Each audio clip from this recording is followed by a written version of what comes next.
to fascination, I would know it wasn't right to care. Logic doesn't seem to mind that I am fascinated by a love affair. Still, my heart would benefit from a little tenderness from time to time. But never mind, 'cause baby, I'm a fool who thinks it's cool to fall in love.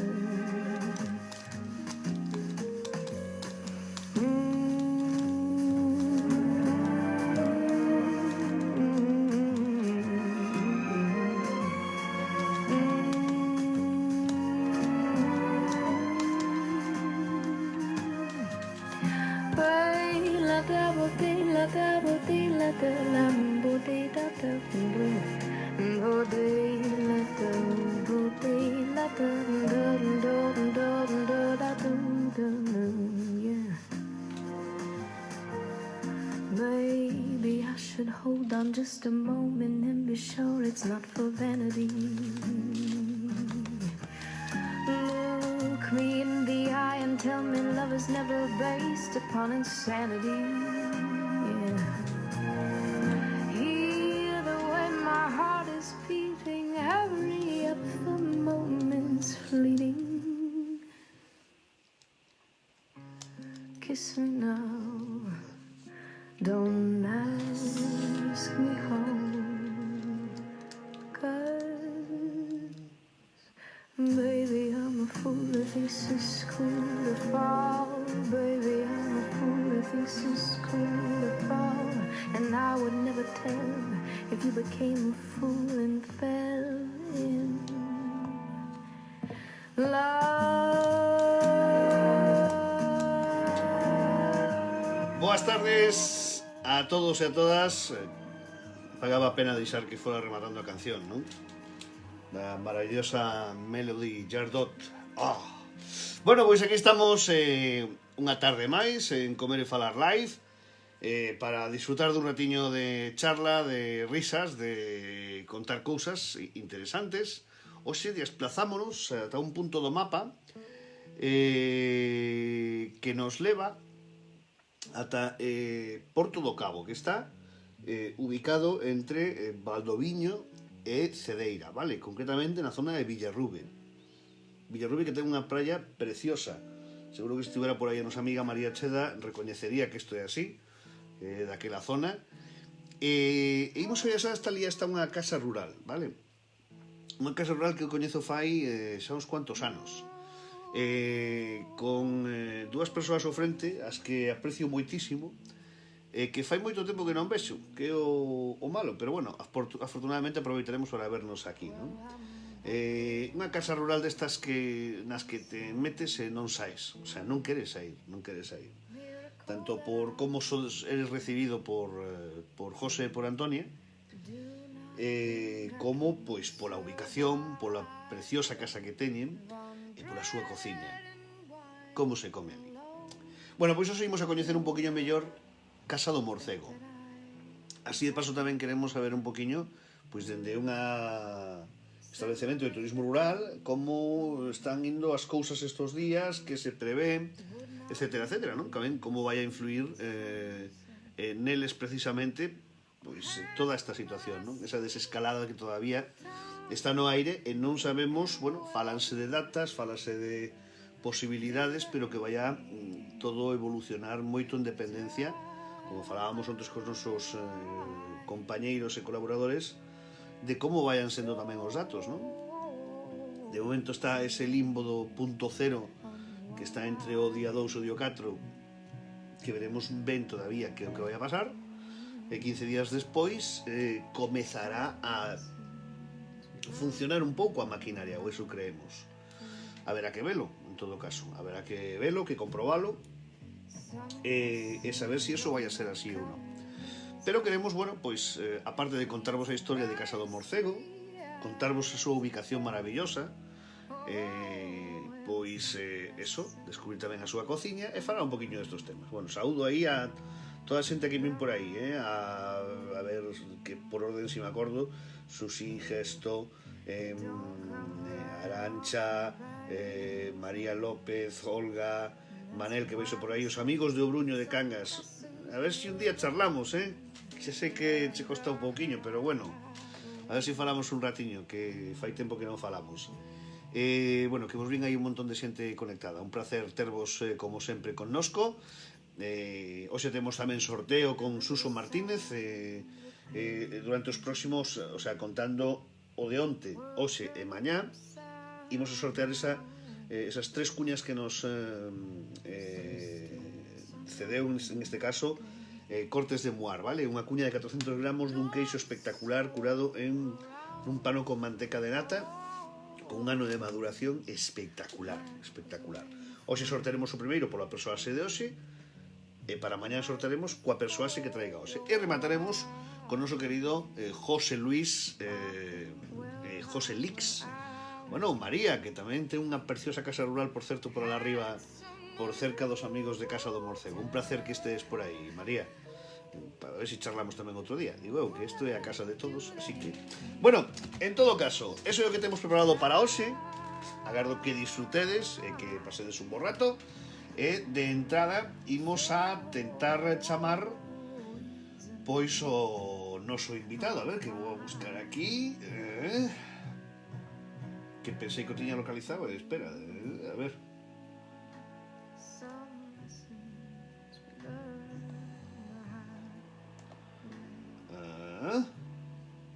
Agora creo que sí. Imos alá. Chamamos os nosos amigos de Casa do Morcego.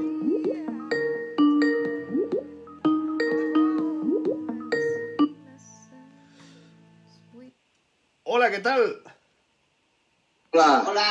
Hola. Qué alegría vervos. Bueno, aquí tedes, vou poñer aquí así para que se vexe o mellor posible. Xa está, vexote ben, bota para atrás, hombre, que aí estás, perfecto, estás perfecto. Ahora botaste para atrás, estades como os reyes cando dan o mensaxe. Bueno, aquí tedes, presento vos a José e a Antonia. Ui, que se nos... aí está, pensei que vos perdera. Me escoitades ben, non? Eu sí, Vale. Como estades? Que tal? Un maior. Que va? Tes un pouco... Temos o pelo máis blanco, os dous. A única que se conserva sempre de maravilla é Antonia, salta a vista. Xa, sempre mellor. Bueno, joder, que recordos. Vos estou vendo aí ahora sentados e me estou acordando de que fai moito tempo que non nos vemos, Xa fai. Xa fai tempo, sí. Fíxate que estaba En directo, así por as redes, sí. Claro, por eso, pero estaba lembrando que a última vez que nos vimos realmente, físicamente, foi, se non me equivoco, na festa da plantación de San Sadurniño. San Sadurniño. Efectivamente, estaba eu ainda na Radio Galega, imagínate. Debe de haber igual 5 anos. Pois tranquilamente. Pero bueno, Probablemente. e xa non digo estar aí na casa, que bueno, que eso tamén xa fai séculos, casi. Desde que estiveche Con co de... tellado. O Alfonso. Ai, non. Na cocina, non? Efectivamente, con Alex do restaurante Cabanas de Lalín. Efectivamente. Que, por certo, creo que anda por aí tamén a Antía conectada. Me pareceu por aí vela conectada. Non está aí con vos, non? No. Pois vos estamos observando, Bueno, primeiro de todo, como estades? Como vai este estado de confinamento? Bueno, aquí vámonos levando. Claro. Temos aire fresco. Non estamos pechados nun piso. É distinto. Pero bueno, con moito traballo, moita inquietude por saber que vai a pasar e pouco máis podemos decir. Temos boa saúde, entón temos que tirar para diante como sea, ¿no? Bueno, pillou vos, como a todo mundo, co paso cambiado todo isto, claro. Moi cambiado, sí, moi cambiado. Cambiou dun día para outro, cambiou totalmente a expectativa de todo. É dicir, forma de pensar, forma de vivir, vai ser un cambio total, penso. A mí non me dá medo actualmente a medo dentro dun mes. Que vai a pasar? Eso sí que vai a pasar. Porque moitos sectores, sobre todo a hostelería, vámoslo pasar mal, quer decir, uns máis, outros menos, pero a cuestión vai ser dura. Vos ademais estabades últimamente tremendamente activos, traballando e promovendo na zona, incluso levando a cabo proxectos moi activos con máis xente, non? Se non me equivoco.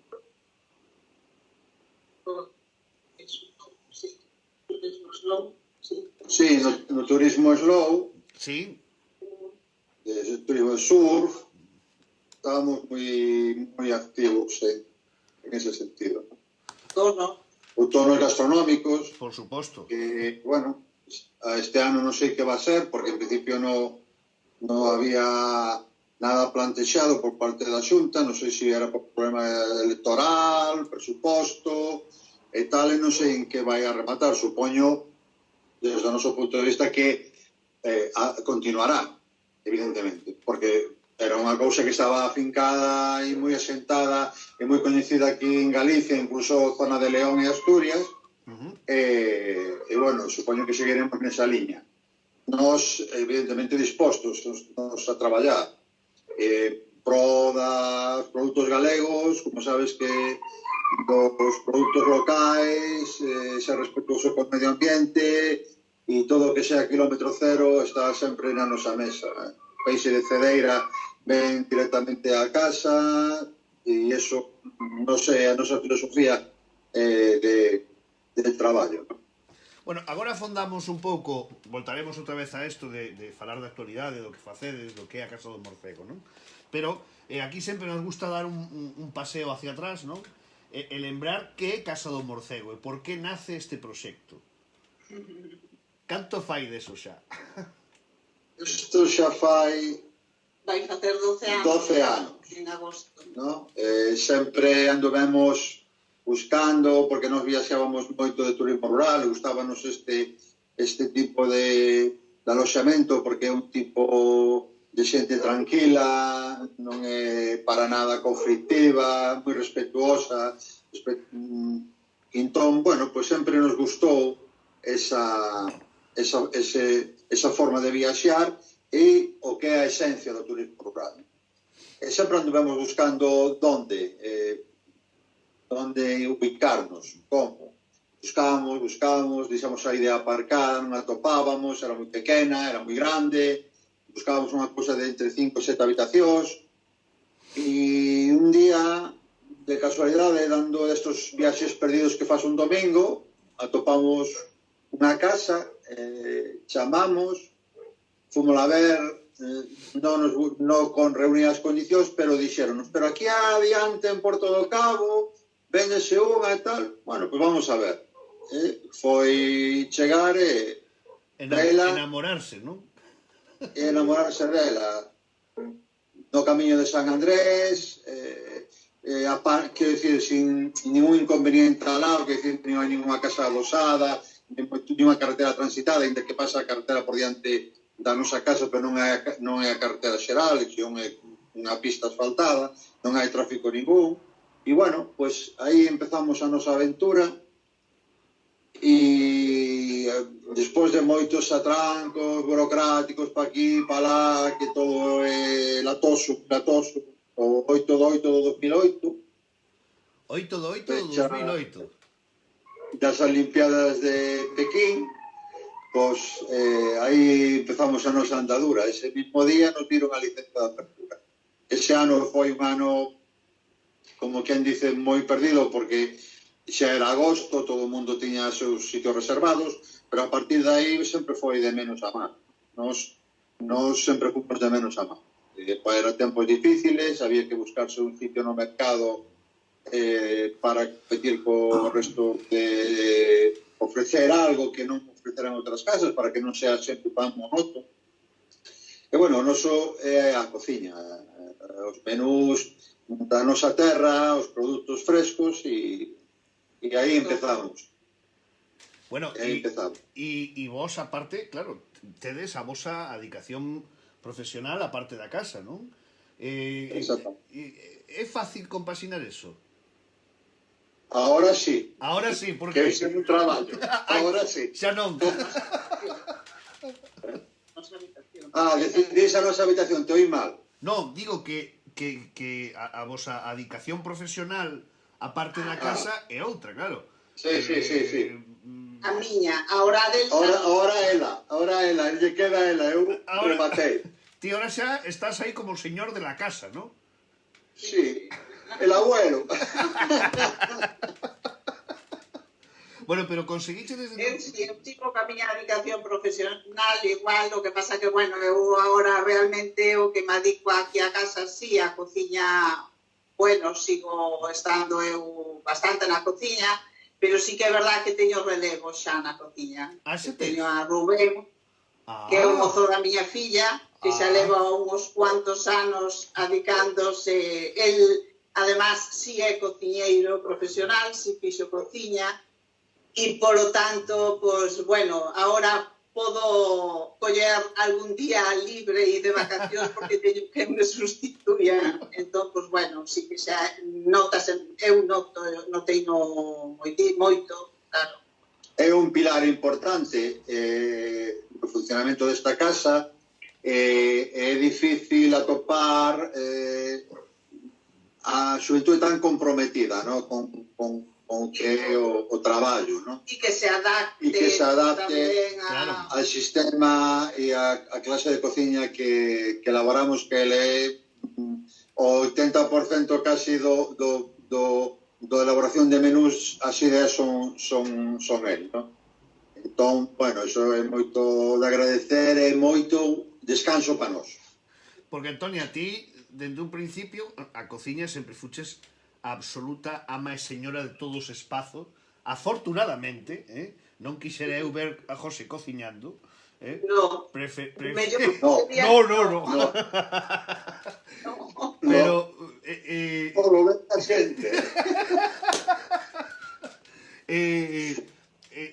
Ti xa tiñas esa paixón pola cociña dende un principio ou a fuches collendo a medida que puseches en marcha o proxecto? No, a min gustoume sempre a cociña. Eu recordo dende moi pequena de cociñar, e eu antes de abrirmos isto, que tamén foi outro dos motivos polos que abrimos, porque, bueno, a mí me gustaba tamén isto, eu xa facía mermeladas, que regalaba a amigos, tal, facía licores, facía postres, xa facía... De feito, normalmente cando nos xuntábamos todos os amigos, que éramos un grupo grande de amigos con nenos e demás, normalmente cociñaba eu. Era na miña casa ou cociñaba eu sempre. Porque a verdade é que eu estou tamén moi acostumbrada a cociñar para moita xente, porque son unha familia moi grande, somos 10 irmáns, polo tanto... a mí cociñar para 20-30 persoas pois nunca me supuxo ningún inconvinte, senón máis ben todo o contrario, non? Entón, bueno, levar a cociña de aquí non é como levar a cociña da casa de meus pais, claro, máis ou menos. Bueno, como sabedes, no Facebook Live aquí temos para que a xente tamén faga preguntas que queira. Está mandando por aquí saúdos Verónica Rodríguez Ruzo, que di apertas para todos, pero especialmente para José e Antonia. Tamén Antonio Malleiro manda un abrazo. Antonio Malleiro, Desde Portugal. un saludo para Portugal, Antonio. Aí está. María Lijó, que tamén é veciña vosa. Aí fomos compañeros. Saludos, María, que nos espera un verano duro, pero vámonos a salir para adiante. Seguro que sí. María máis eu fomos compañeros de traballo en Monte do Gozo, na cidade de vacacións de Monte do Gozo, pois ali traballamos e conseguimos, coincidimos traballando xuntos ali, por eso que a coñezo ben, non? Decía, esa casa que vos namorou e que namora calquera que chega aí, vos pasou, a xente lle pasou mesmo que vos pasou a vos cando topachedes ese lugar, non? E si é certo que, ademais, dese espacio maravilloso, ese pilar fundamental que é a vosa cociña, que é inconfundible, que é maravillosa, que vou a decir eu, que as veces que aprovei, sempre foi unha conquista absoluta, pero si é certo que, ademais, estades nun entorno moi interesante, non? Quero dicir, a vosa ubicación, exactamente, que é en Porto do Cabo, E algo que decías importante fai un rato, José, é que primeiro é punto dese camiño que vai a San Andrés, non? Que vos incluso organizades algunha rutiña e todo isto. Contádeme un pouco, faládeme do voso entorno e todos os encantos que ten para vos todo eso. Eu digo sobre todo a xente que ven fora da Galicia, non? E que descoñece o que é a Galicia rural, non? E o que descoñece totalmente as Rías Altas, porque as Rías Baixas están moi promocionadas por Albariño, Adegas, Ruta do Viño, todo eso está moi coñecido, pero son descoñecedores das Rías Altas, sempre veñen con recelo, pero cando chegan aquí se topan con unha paisaxe impresionante, en donde playa e montaña están no mismo escenario, quero decir, aún non ten que irse moitos kilómetros para ir a unha ruta de senderismo da montaña, o outro familiar que ven con ele pode estar tranquilamente na playa e coincidir para comer a mismo.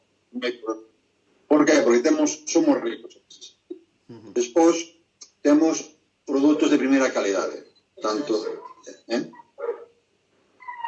en carne como en peixe. Entón, eso é un aliciente para que a xente pues, veña a casa. Entón, ainda aproveitando eso, o camiño é un punto tan importante e sería moito máis importante se realmente por medio da administración se considerara como un camiño de peregrinación oficial. Pero bueno, no Camiño de Santiago está todo feito, quero dicir, é coñecido, pero o Camiño de San Andrés é ese gran descoñecido. Tamén ten o seu canto ser el descoñecido, pero bueno, si nos gustaría que polo menos o camiño estuvera en condicións de poderse facer sin ninguna complicación, cousa que a día de hoxe eu dudo que este moi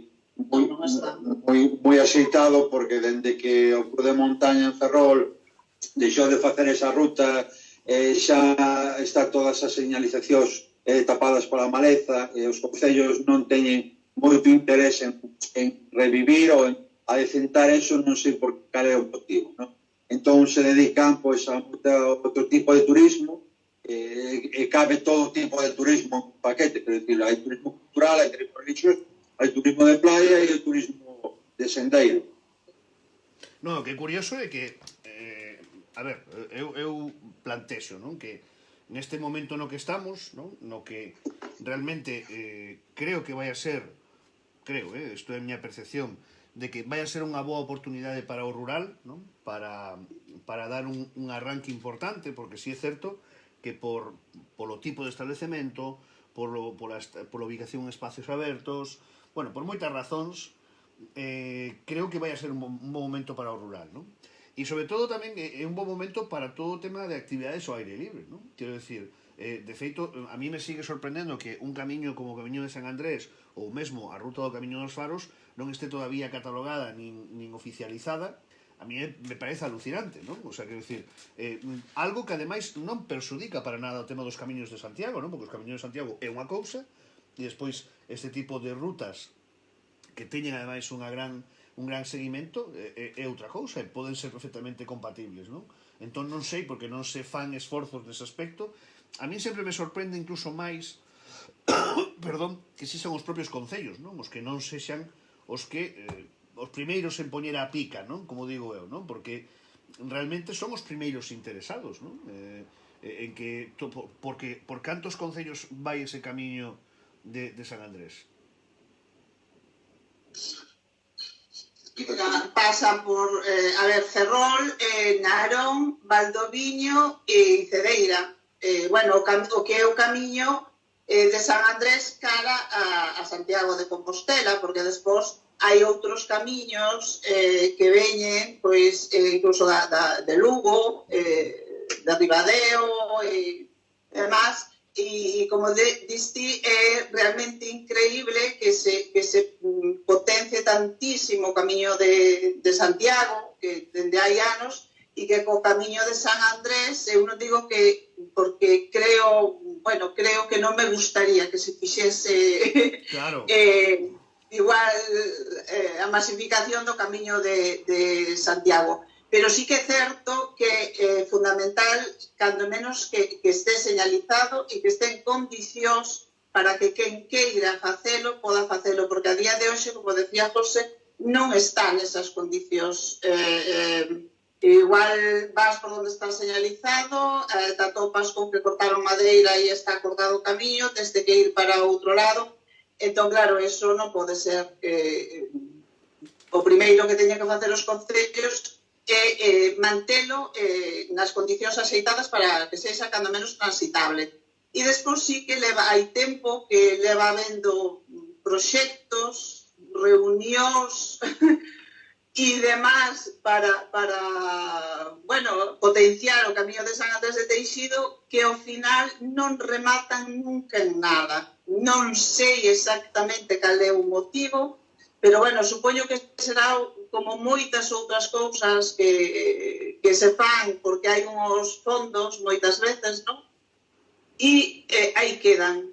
Un programa para 1, 2 anos, pasou 3, 4, pasou eso, e aí quedou, e nos esquecemos totalmente, e entón, claro, eso non vale de nada. Ten que ser un proxecto serio, e, además, ten que ser un proxecto que realmente tamén se encardine no entorno no que está, e que non só se promocione o que é o facer o camiño, o sendeirismo, digamos, sino que parello a eso tamén se promocione todos os restos que pode haber arqueolóxicos, culturais, de natureza, de flora, fauna e demás, que además é que hai moita e moi variado, non? E a verdade é que sí que realmente unha pena que todo eso estea abandonado. É que é unha zona espectacular, ademais, solamente hai que valorar un dato, non? Cantas persoas visitan nunha semana San Andrés de Teixido? Unha barbaridade, non? En verán, miles. Claro, imagínate o que podería ser ter ben habilitados os camiños que van a San Andrés, xenerando actividade de aire libre, de sendeirismo, de solucionar precisamente todas as sinalizacións necesarias. A ver, é que parece que eu creo que de perogrullo pensar que sería perfecto para todos esos concellos nos que pode influir, non? Entón, me costa entender moitas veces como funcionan os gobernantes, non? De verdad que é unha cousa que me costa moitísimo, non son capaz de entender de que xeito pensan. De verdad, é unha cousa que me descoloca enormemente, non podo evitalo, pero bueno. Xa, certa ocasión díxome unha persoa, ser concelleiro en Madrid é fácil, porque ten 7 asesores de turismo, de deportes, de non sei que lle informan, non? Ser concelleiro nun pobo pequeno é complicado, porque se o concelleiro que hai de un departamento non é capaz de ver, ou non sabe, porque pode non saber de que vai o turismo, un concelleiro de deportes ten que saber, ten que estar vinculado co deporte. De alguna maneira tuve que, no seu pobo, tuve que saber como é un equipo modesto de fútbol, as necesidades que é dese equipo, porque se non é capaz de velo, nunca pode axudar, nunca se pode mellorar, sabes? Entonces eu penso que moitas veces pasa eso. É un rollo, non controlo, deixo aparcado, non tal, porque si realmente interesara todas estas xuntanzas onde se promove o camiño de San Andrés, irían os concelleiros, e non vexo ningún político que vaya, e moi pouco técnico de turismo. Sí. Entonces, ao final, divagamos ali, todos son as empresas privadas, moi ben, todo moi tal, pero se realmente por atrás non hai un apoio que eso saia para diante, e se todo eso, ideas, esa tal, se meten nun caixón, quedan ali, de pouco podemos esperar de que isto vaya para diante. Entón, e eles poden esperar que nos levantemos o camiño. Falaban fai pouco de que se podían montar empresas para transportar bolsas, mochilas como no camiño San Andrés, si podíamos facer un albergue, sí que se pode facer, pero primeiro, ten que estar reconhecido como un camiño de peregrinación. Segundo, hai que señalizalo e ter un mantenimento. E a partir de aí nos empezamos a traballar. Pero se a base non pretendades que nosotros vamos a montar un albergue ni voy a coller unha empresa, darme de alta unha furgoneta para transportar que? Claro. Para transportar que?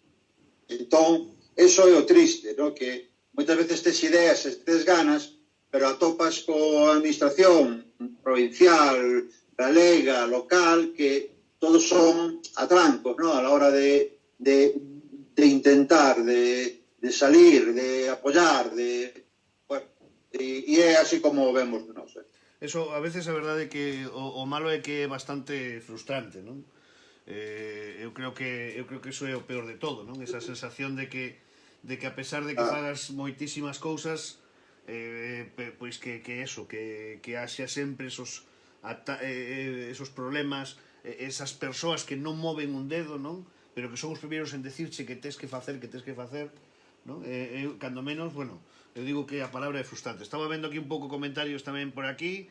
Decía Mike Herrero García, dende Salamanca, un abrazo moi grande para esta fantástica familia, un lugar cheo de encanto. Bueno, Maite Viñas que di que lle encanta esa zona, Laura Barreiro que decía que se espera que se retome o turismo de proximidade e ademais cree que hoxe en día búscase tamén un turismo máis respetuoso co medio ambiente. Aquí o tedes, ademais, precisamente en Casa do Morcego. Bueno, Rocío Rivera di que polo xeral as administracións o que buscan son titulares e despois, pois nada. Miguel Garea que di Valeo, moi perto para min a mellor praia de Galicia, pero non lle digades a ninguén. Bueno, porque estamos falando de San Andrés, pero toda a contorna que ten Casa do Morcego é espectacular, porque, bueno, hacia San Andrés todavía quedaría a garita Vixiarbeira, a proximidade de Cabo Ortegal e a proximidade de Cariño, pero despois tedes aí Villarrube, que é espectacular, Cedeira, que é espectacular, unha punta que hai alá en Cedeira que a min sempre me recomendou Antonia, nunca cheguei a ir, cal era? Escoitasme ben, porque de repente así que se está un pouco a cobertura parece que está fallando. Digo que... Me preguntaba... Sí, en Cedeira me decías que pasando Cedeira indo hacia San Andrés había unha punta que había que ir a ver, que nunca acabei de ir a ver. La Punta Candieira. Ah, eso. O faro de Candieira, que é cerca de donde son eu. Pois aí... O sitio máis bonito do mundo, é Trasmonte. As millores postas de sol, ni Mallorca, ni nada. Están en Trasmonte. Bueno, pois aí tamén estaba confirmando María Lijó tamén, efectivamente.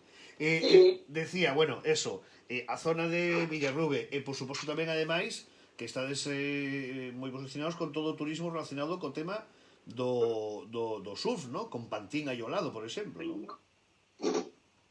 Sí, aí está outro paquete, un xeodestino, que tal, pero que, bueno, co Pantín Classic, pois vas traballando algo a finais de agosto, pero, bueno, en agosto aquí todo o mundo funciona as casas, por cual non nos dá moito que o surf. Pero, bueno, todo o que haiba na zona está ben apoiado por nós, eso está indudablemente, ¿no? Sea o que sea. O caso é ter oferta variada de senderismo, deporte, gastronomía, todo o que sea mellora para a zona e actividade para a zona, eso move a zona e deixa a zona que realmente fai falla. Que a zona, que veña a xente, que non veña a unha segunda vivienda, non, sino que veña a un hotel a disfrutar, a deixar o carto na hostelería, non que sea.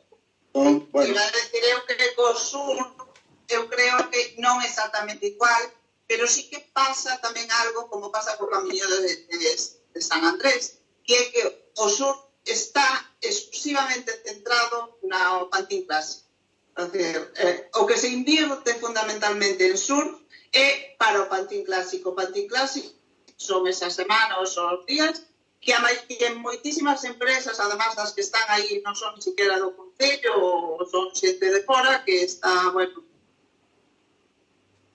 sabemos aí estar nos últimos anos metido, e que, polo tanto, eu creo que tamén é que podería ser algo máis, pero que se queremos dinamizar a zona non a podemos dinamizar únicamente co pantín, porque no. Claro, claro. Porque eu creo que todo o contrario. Si realmente se quere facer, bueno, porque é verdad que a praia de Plantín, bueno, porque dimos surfeiros, non? É unha praia boísima para surf. O surf, además, é un deporte que se fai non só en verano, en inverno, por lo tanto, ten que haber tamén outro tipo de promoción e si realmente se quere que sirva para dinamizar a zona, non pode ser exclusivamente o Cantincas. Bueno, temos así algún problema coa cobertura, Sí. xa sabemos como é o mundo de internet, que a veces vai daquela maneira, non? Pero bueno, de momento vai aguantando.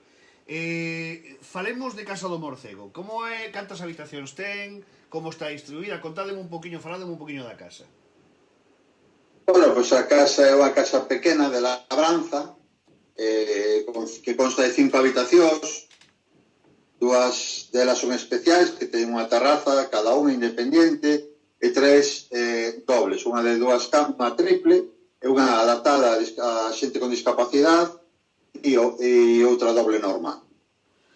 Bueno, As camas son de un 50 e un 80. Son amplias, onde pode estar o cliente con un fillo, 2 fillos tranquilamente na habitación sin haber ninguna clase de agobio. Son habitacións amplias.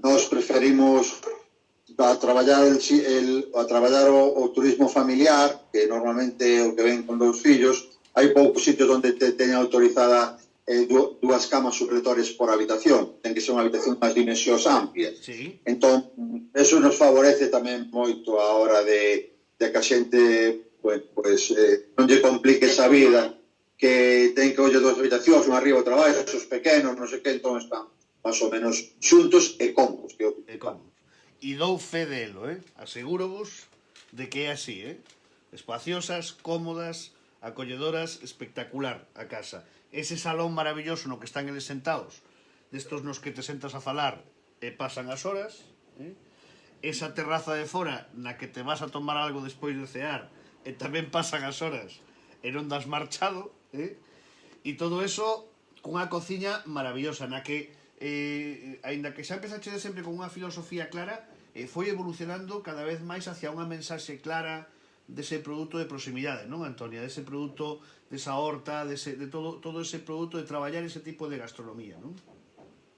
Sí, eu dende sempre me gustou a cociña con produto local, quero dicir, e sobre todo con produto de temporada. Nunca me gustaron os fritos, prefabricados e todas esas cousas. Pero sí que é verdad que cada vez vas evolucionando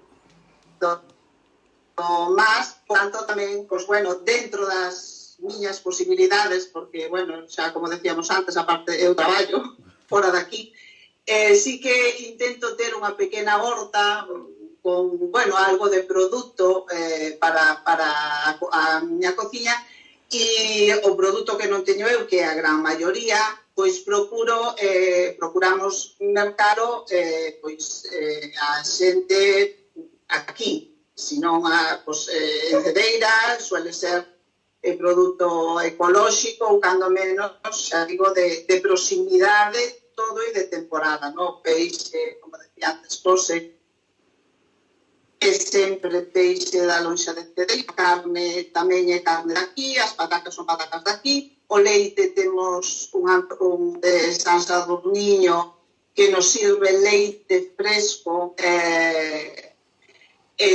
pues varias veces, 2 ou 3 veces á semana, e, bueno, nos sirvo leite, o queixo fresco, o queixo curado, que temos agora tamén de queixo.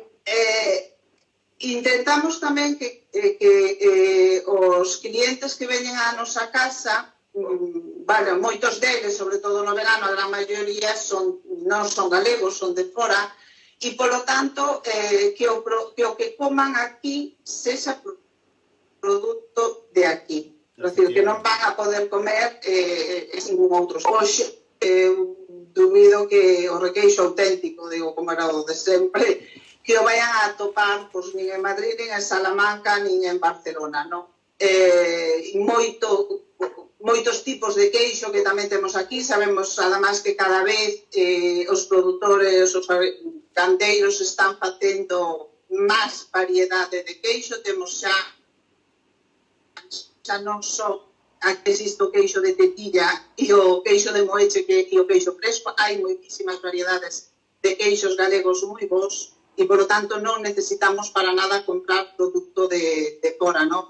Igual pasa coa carne, igual pasa coas verduras, quero decir, agora pois é época da verdura que hai. Eu teño na horta ahora mismo puerro, acelga, alcachofa e, bueno, pois eso será o que vai haber na cea, non vai haber pois coles de Bruselas que son do inverno, é dicir, tratamos de eso. E despois facer un tipo de cociña tamén, digo que parece que é moi elaborada, pero non é para nada elaborada, dándolle moi pouca cocción ou moi pouca manipulación, digamos, ao produto para saborealo tal como é, sin nada de rebozados, fritos e demás, procurando facer prácticamente casi todo a plancha, crudo, bueno, eso, como se di, ainda que, bueno, non me gusta moito porque é unha palabra que utilizan moitos cociñeiros e eu non son unha cociñeira profesional, non? Pero respetando o produto e respetando o que é o sabor original de todos os produtos. E, bueno, eu creo que iso é a nosa base fundamental e intentando facer casi todo nós. É dicir, mercamos prácticamente elaborado, falo, prácticamente nada. As mermeladas do almorzo facemos as nós, os bizcoitos que se poñen no desayuno tamén os facemos nós, e agora incluso estou facendo pan e con masa madre, que, bueno, como para eso me veu ben o confinamento, para chegar a conseguir a masa madre para non ter ni siquiera que usar tampouco a levadura para facer o pan e os bizcoitos. E un pouco é eso, intentar facer unha comida, xa digo, unha cociña máis san e eso, un produto de aquí, kilómetro cero, digamos, ¿no? Porque é intentar tamén xenerar o menor residuos posibles. De feito, esa é outra das cuestións polas que temos isto da auga tamén kilómetro cero, porque era un problema os envases plásticos, a cantidade de envases que se xeneran pues, simplemente coa auga, e non, porque imos comprar auga se temos un pozo aí maravilloso que, bueno, purificando a auga é maravillosa para beber, ¿no? E non estamos xenerando plásticos, ni estamos comprando auga si nos a temos por aí que se vai por a carretera abaixo. Entón, pues, bueno, un pouco esa a nosa idea e a nosa filosofía do que debe de ser isto, non? Eso en canto a alimentación, pero tamén en canto a respeto polo medio ambiente, nos temos placas solares, temos caldera de biomasa e bomba de calor para a calefacción da nosa casa. É dicir, non xeneramos, e de agua quente, non xeneramos produtos químicos á atmosfera, non? Intentamos ser respetuosos con todo o que nos rodea. Evitamos botarlle pesticidas evitamos, non botamos, quero dicir, a nosa horta.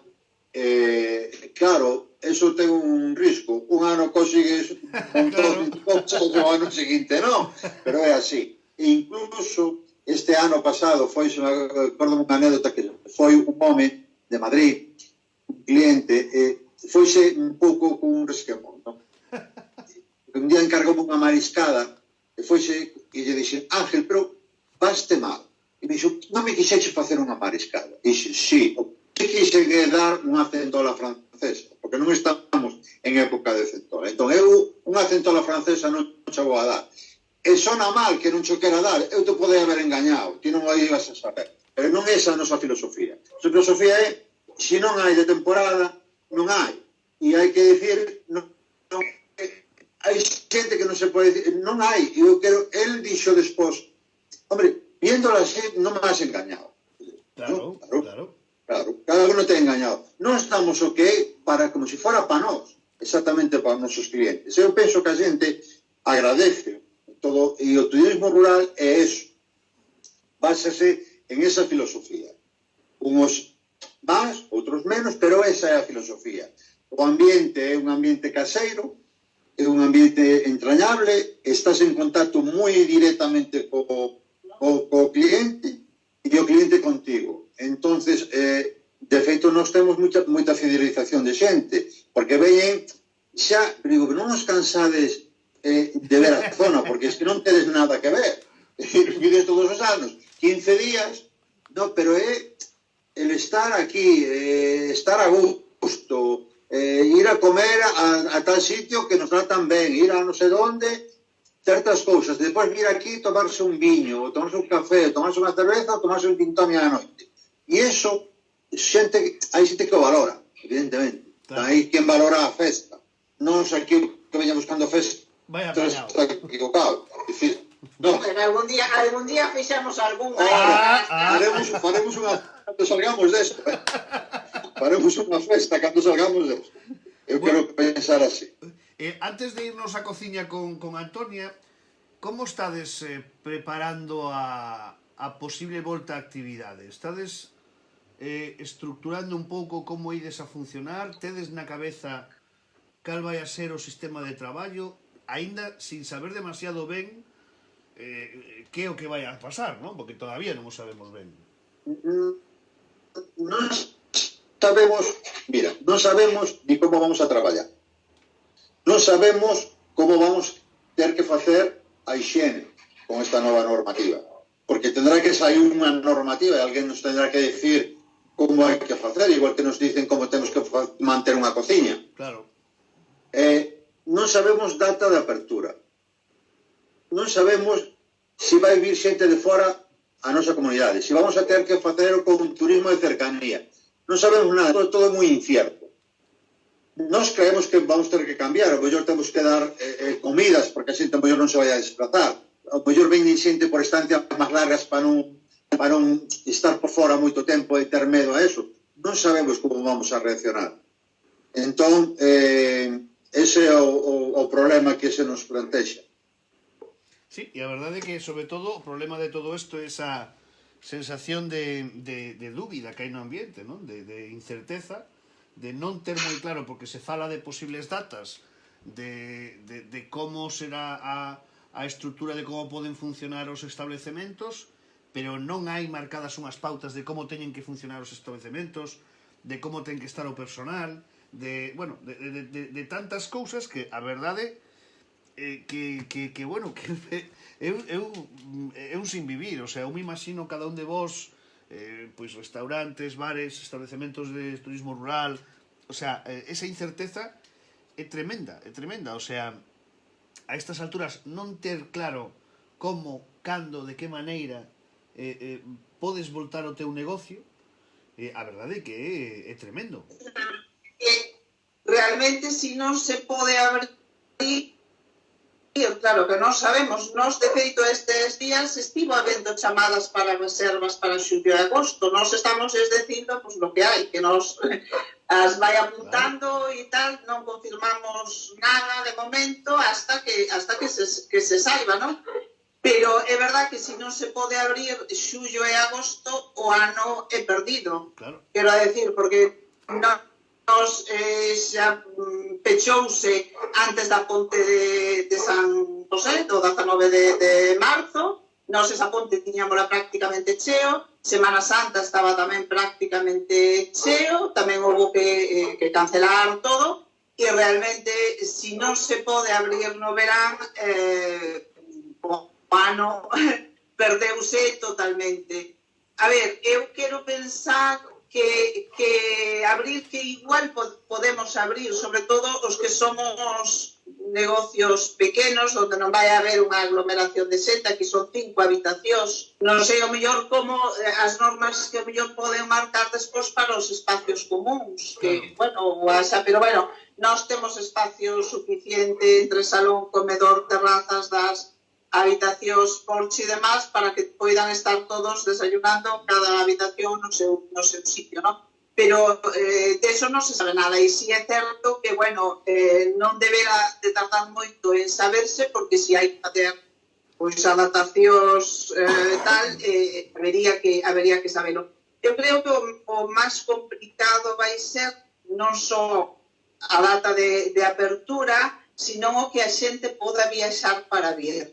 Quero decir, vaise abrir a libre circulación, digamos, entre comunidades. E, digo, pensamos que cando unha vez que se abra, ten que saberse ao 100%, é dicir, con garantía ao 100%, pero garantía nosa hacia o cliente e garantía do cliente hacia nós. É dicir, como se vai a controlar que unha xente non te veña unha xente infectada a casa? Claro.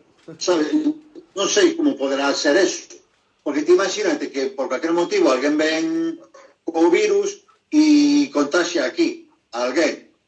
É unha mala imaxe para min, en primer lugar, pero para a zona, indudablemente. Claro, Quero dicir, hai que haber unha garantía. Como vamos a facer? Con un certificado de que fixo unha analítica, un test, cando fixo o test? Non hai test para todos. Como se vai arreglar todo eso?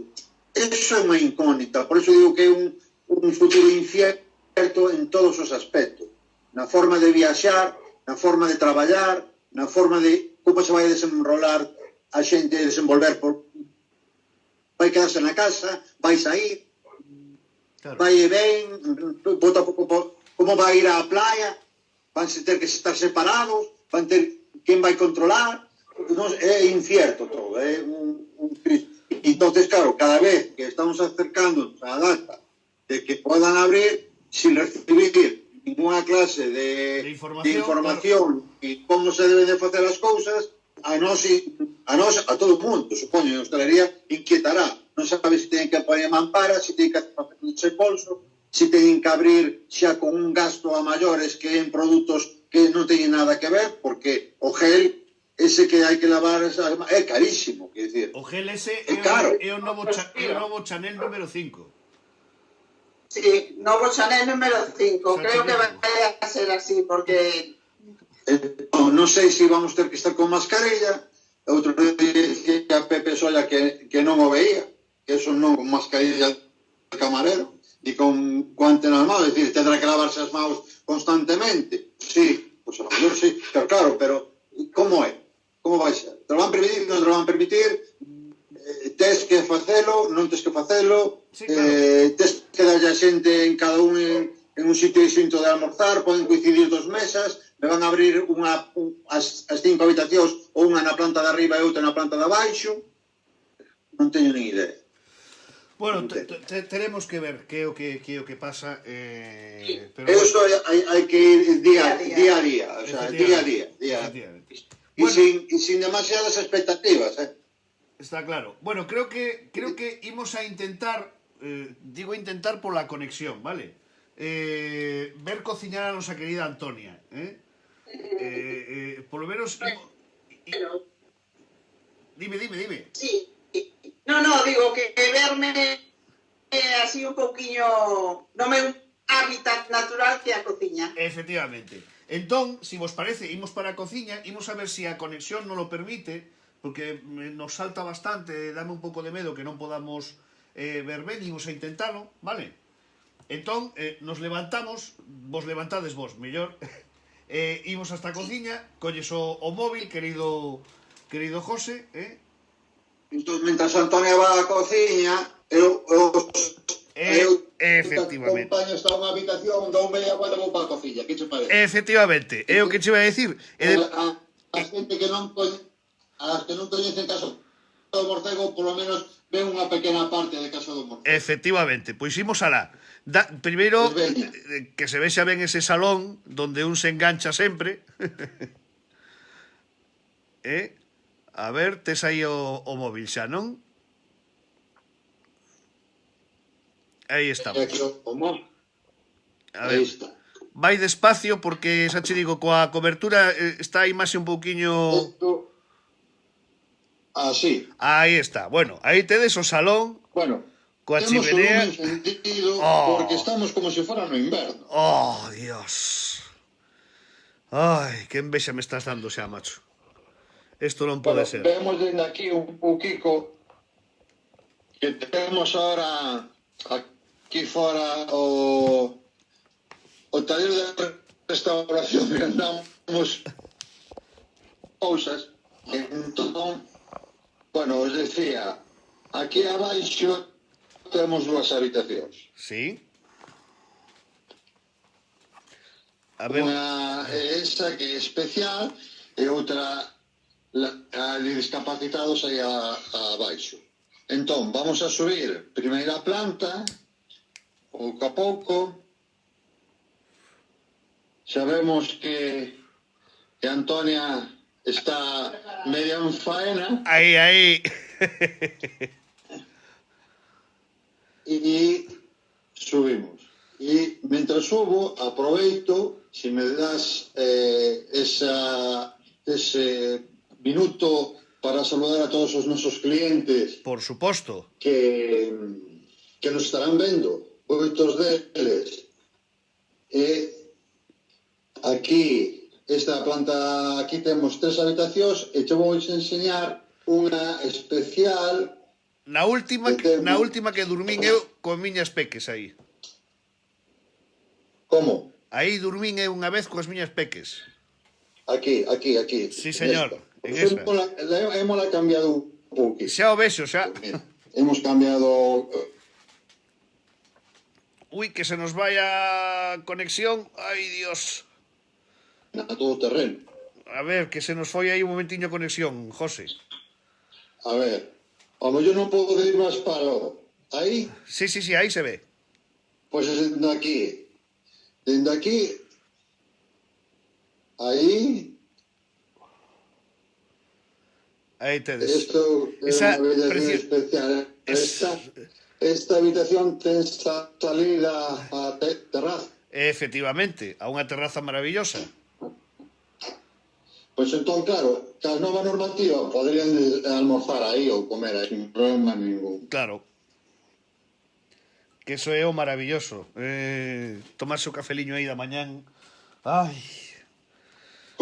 Que O ruido do río, pero o pequeno regato este máis Oh, os Dios. paxariños que andan, Que ganas de volver teño, José. Que ganas teño de volver, de verdad. pois non estás tan lonxe. Xa o sei. Será posible.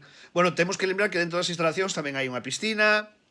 Pequenica, Pequeni- unha bañeira grande. E bueno, aquí temos xa preparado como sería O comedor. un almozo. Mirade para aí. Ese sería o almorzo de Casa do Morcego. Mirade que Bueno, faltalle o zume de naranja, Efectivamente. que temos aquí, Aí pero está. faltalle botar unhas copas. O servicio non é autoservicio que servimos nós, e despois, xa directamente do comedor, vemos a Antonia, que está Aí na cociña. aquí na cociña, e eu ahora teño que ir a buscar o trípode para poder intentar non mover a... Bueno, de todos modos, igual casi me interesa máis que teñas ti o móvil, porque así podes enfocar algunhas veces os platos como está preparando todo eso, se te parece. Vale. Efectivamente. Bien. Contanos, que estás facendo? Vou a intentar facer o que sería un menú completo en Casa do Morcego. Un primeiro, un segundo e un postre. Vale? O primeiro que vou a facer son é un plato que tiñamos en Outonos Gastronómicos, nun dos menús. Son unhas verduras, chamábamos a horta do outono, vale? Neste caso vai ser a horta da primavera. Entón, son unhas verduras á plancha.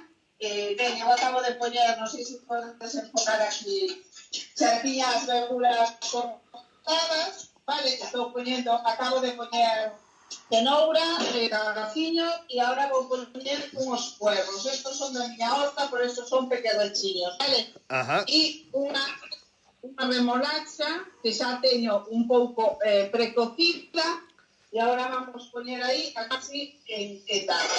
Vale, vamos a deixar que resate eso, e unhos pementos roxos que primeiro salteos nunha sartén a un lume moi vivo para que quente tapos para que lle dé un pouco sabor como de afumado de leña ou de forno. E agora simplemente os teño que quentar un pouco. Vale, mentras se me fan as verduras que teño aquí na sartén, vamos a poñer o que é a base do plato. Isto iría servido nunha pizarra e como é a horta do outono vamos poñer a terra da horta, vale? Esta é a terra da horta. Os explico, claro, como entenderedes, non é terra, non? Sí, que Isto é aceituna negra que a meto ao forno a unha temperatura baixa hasta que se me seca e despois tritúroa e mestura un pouquiño con quicos, con millo salgado deso. Trituro e isto é o que fai da terra. Aparte de, bueno, de ser para, bueno, dar a idea do que é unha horta, tamén vale como sabor, non? Xa que a aceituna sí que lle dá moi bo sabor ás verduras salgadas. Claro, claro. Xa vou a poñer aquí a quetar un pouco os pementos e xa emplatamos. E iso sería ese primeiro plato de un menú de Casa do Morcego, non? Estos foi un dos primeiros que tivemos en outonos gastronómicos nun dos menús. Pero bueno, é un prato que podería ir, por exemplo, nun menú das cenas que facemos no verán. Perfecto. Perfectamente. Son eso, verduras á plancha. E pois emplatamos. Este é o cabaciño, que xa vedes que xa colleu cor. Poñemos as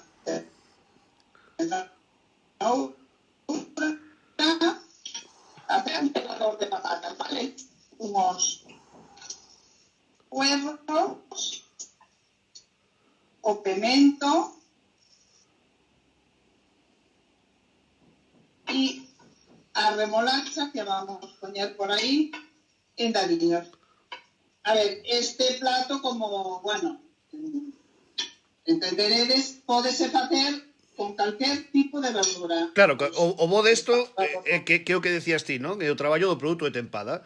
Neste momento o que hai son estas verduriñas, claro. Teníamos en cada temporada. Vale, e agora o que faltaría, eu aquí teño xa preparados aí en agua quente para que non me enfríen. Isto é un puré de remolacha que vai a facer como de salsa, vale?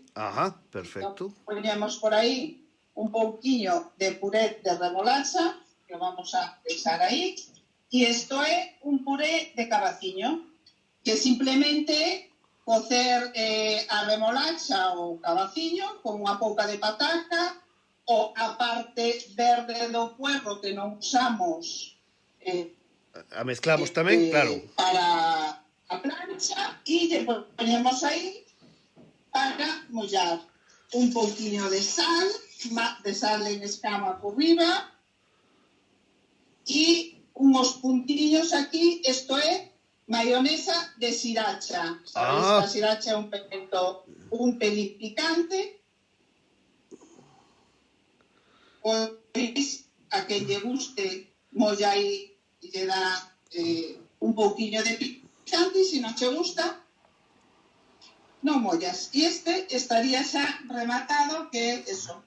Aí tedes ese primeiro plato, ese maravilloso primeiro plato, Mirade que pedazo de produto, Sabedes que non ten elaboración ninguna, é todo a plancha, e a verdade é que está moi rico, porque, bueno, sabe o que ten que saber, que é a verdura. Efectivamente. Bueno, aproveitando todo eso, o segundo plato va a ser peixe. Sí. E tamén decir que na nosa mesa todo vai regado con un viño acorde. Ajá. E este viño María Bargela, que é un viño de autor, Da zona do condado de Salvaterra do Miño, sí, señor. para acompañar calquer comida. Na zona do Rosal, ademais, en toda esa zona. Sí, señor, Salvaterra. Sabes que eu coñecín Entón, ahora vai... José, eu coñecín o de María Bargiela, o coñecín cando te coñecín a ti. Naqueles cursos que fixemos sobre turismo rural, pois tamén o coñecín naquela época a él. Estamos e creo que vos perdimos. Espera, José, porque vos perdimos un momento. De repente foisenos a cobertura. Escoitádesme? Non se escoitamos, Vale. Decía, non sei se me escoitaches, José, que coñecín a... me cambiaches a cámara ahora. Aí. Que coñecín o de María Bargiela, tamén o coñecín na época que te coñecín a ti. Pues podemos saudar, que seguro que está véndonos. Pois, lle mando un saúdo. Benjamín, eu son aquel que vos daba os cursos, aqueles de atención ao cliente, de novas tecnoloxías. Dios, o que choveu xa daquelo, madre mía. Bueno, perdona, antes... Agora, o segundo plato vai a ser unha merluza de Pereira, por suposto, con unha salsa de guiso de choco. ¡Oh, Dios! Entón, eu teño adiantado, aquí teño pochado, non o triturei ainda, vou triturar agora, pochei a cebola con o allo e o tomate, e leva tamén as cabezas do choco e os recortes das alas, ¿no? ¡Qué barbaridad! Eso está, e viño blanco, está todo, bueno, aí poche, e agora o que vou a facer é triturada, vale? Perfecto. A merluza con xa mentras trituro a salsa, se me fai a merluza. Pregunto, o cámara non moito a cama, verdad? Non, o problema non é ese, é a cobertura, que a cobertura nos fai así un pouco de mala xogada. É o que tengo rolado. Claro. Ventaxa sen convinte. Oye, é un aliciente. Oye, espera porque... A ver si...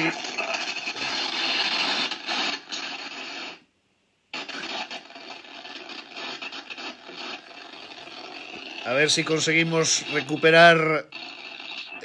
José. Claro, é que é o ruido da Thermomix, claro, xa decía eu.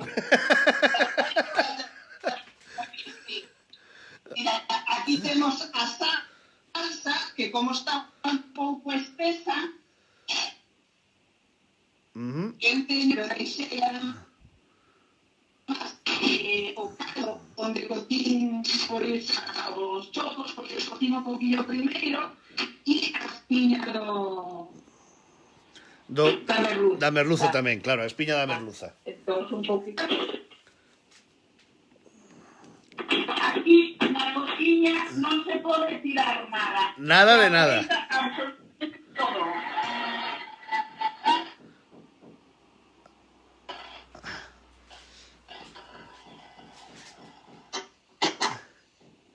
Ahora xa temos máis líquida. Ajá. Por lo tanto, xa teríamos a salsa. A merluza queda de nada e teño aquí, isto é o corpo do choco que o cortei en tiriñas moi finas. Ajá. E que o vou saltear tamén para poñerle por riba a merluza, o plato. Ajá. Vale. Aí tedes o choco. Por riba da merluza. Efectivamente, o choco cortadiño en tiriñas para saltear agora. Claro, utilicei a cabeza e os desperdicios do corpo para a salsa E agora o corpo en tiras moi finas, vai aí salteado tamén en riba da merluza. Madre, Vamos a hacer un cambio, que me manda qué maravilla. Vamos a saltear aí o trozo.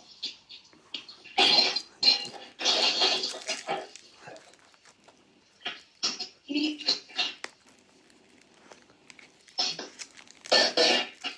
porque a merluza non pode pasarse moito. Sí, porque sí. si non Sécase completamente, ¿eh? non sabería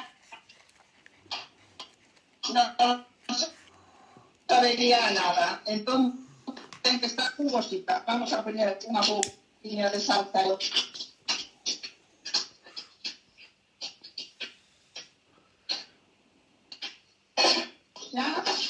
Ya, para sacarla.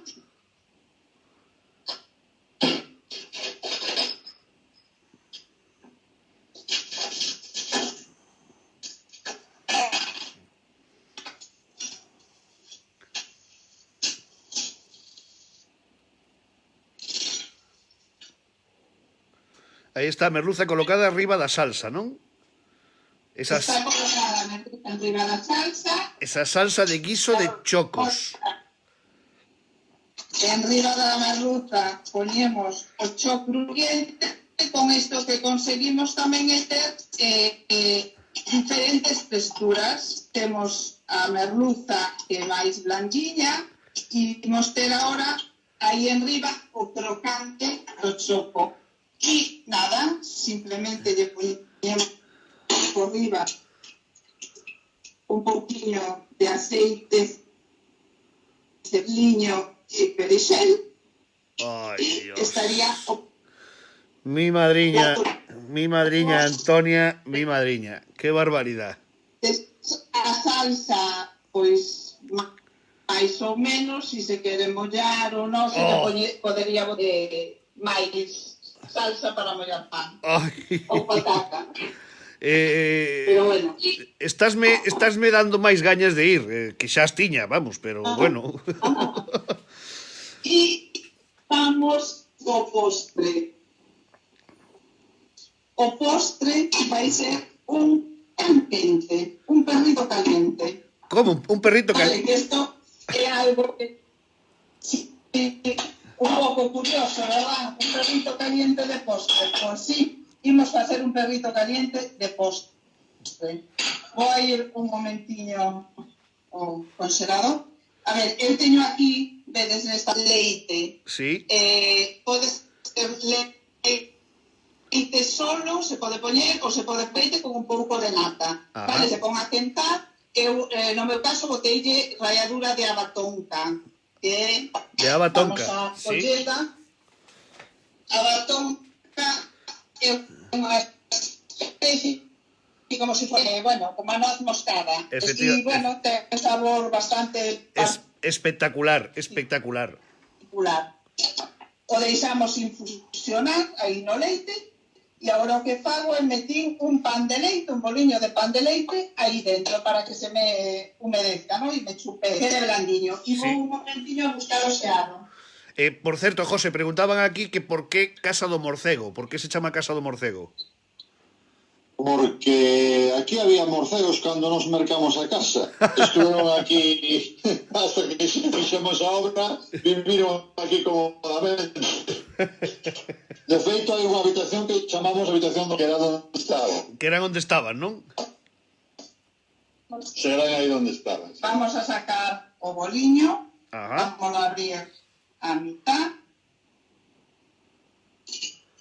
Eso, ese leito que fixo é que quedase máis jugoso. E eu Efectivamente. teño aquí a salchicha.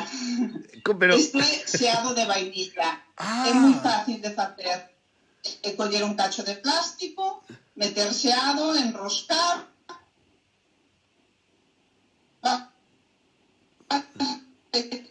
para darlle a forma e metelo ahora a salchicha. O sea que un roliño de xeado de vainilla. Un trampantojo, ¿no? Oh. Aí temos. Dios, Dios. Qué maravilla. Y vamos a poner ketchup e mostaza. Ajá. Aquí teríamos o ketchup. O ketchup en roxos, vale? E a mostaza, que é mermelada de melocotón. E aí estaría Mermelada de melocotón, non? mermelada de melocotón ou albaricoque, algunha que teña esa cor. Bueno, podería ser tamén de laranxa. Eu teño aquí estes botes Sí. son de que fago eu, que de laranxas das miñas, Sí. que nos valería tamén. Que Que tamén valería. Que teña a cor así un pouco amarela para que imite a mostaza.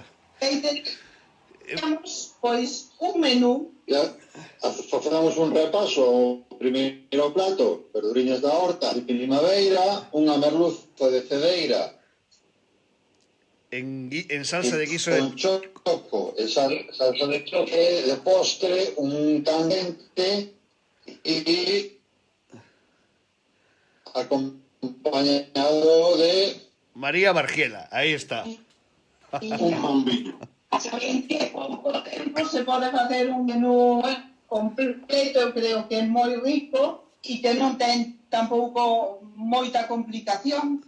Está todo o mundo babeando, Antonia. Así cho dijo. Déixame poñer... A verdade é que no tema da cociña tamén é moi importante, creo, o tema da vista, ¿no? Por suposto. Cando presentemos unha comida ou un plato, se realmente o colocamos ben e, bueno, procuramos, pois eso, que sexa que teña color, non sea todo... e vamos mezclando tamén texturas, como pode ser aquí, un crocante con unha cousa máis blanda, pois é verdad que apetece máis, non? E, bueno, eso tampouco, ao final, como digo eu, é o mesmo, levache o mesmo tempo para hacer unha merluza pois fritida e rebozada, e levache máis, manchas moitísimo máis. Bueno, hombre. E o sabor logo non ten nada que ver. Bueno, rapaces, que... Joder, que alegría vervos, eh? Moitísimas gracias, de verdade. Poñedevos, a ver, si ir a cama e poñedevos a cámara e poñedevos os dous xuntos para que vos vexamos. A ver, o noso cámara. Vamos a poñernos aquí. Aí estades. Bueno, pois aí tedes a José e Antonia, dúas persoas maravillosas. Un saludo para todo. Mándenles un saludo a toda esta xente. A todos os que nos ten vendo e as que non nos ven e que xa vos verán. Porque non poden vernos. Porque vos verán despois. Que xa nos verán. Logo queda nos veremos en persoa. Chegan ganas de abrazar a xente. Efectivamente. Rapaces, un placer charlar con vos, de verdade. Moitísimas gracias por este ratiño. Espero que nos vexamos pronto, Gracias a ti por darnos a oportunidade de enseñar un pouco a nosa filosofía e casi... Nada, estamos organizando aquí no grupo do Comer e Falar, estamos organizando diferentes xuntanzas en diferentes sitios, vale? Imos apuntar na lista Casa do Morcego, Seredes ben recibidos, xa sabe. Estou pensando nesa festa que queres montar cando isto remate. Xa falaremos deso. Bueno, Aquí xa montamos unha festa de aniversario cando fixemos os 10 anos de abertos con 80 e pico persoas, e cociñamos todo nós, con música, comida e bebida hasta altas horas de la madrugada. Pero non che dixo máis importante. Cocinaron en la mar Rubén. Sí. Participaron na festa sin conseguir. Quiero decir que eso é máis difícil. Ai, Dios. Bueno, rapaces, pois moitísimas gracias e vos mando un bico. Manuel, unha aperta. Portallevos ben, Chao. Igualmente, e un bico a esas pequenas. Serán dados, aseguro, cho. Chao, chicos. Xa son as nenas. Sí que o son, xa cho digo. Cando as vexas non as coñeces. Chao. Bella, rapaces. Chao. Chao. Chao. Bueno, qué maravilla, de verdade. Bueno, tiña tantas ganas ademais de falar con eles. Unha xente maravillosa e un lugar de verdade que non podedes perder de disfrutar. Casa do Morcego. Bueno, a verdade é que se nos foi eso sí, ti, vou apuntando, Esther, vou apuntando de cantidad de sitios que nos quedan por ir. Bueno, perdón, imos alá porque se nos foi o tempo completamente. Tócanos irnos con Suso Martínez e despois con José Lix, vale? Entón, primeiro, imos con Suso Martínez. Estamos aí chamando xa para charlar con ele, que nos conte unha nova historia, unha nova persoase, vale? A ver se está por aí. Está.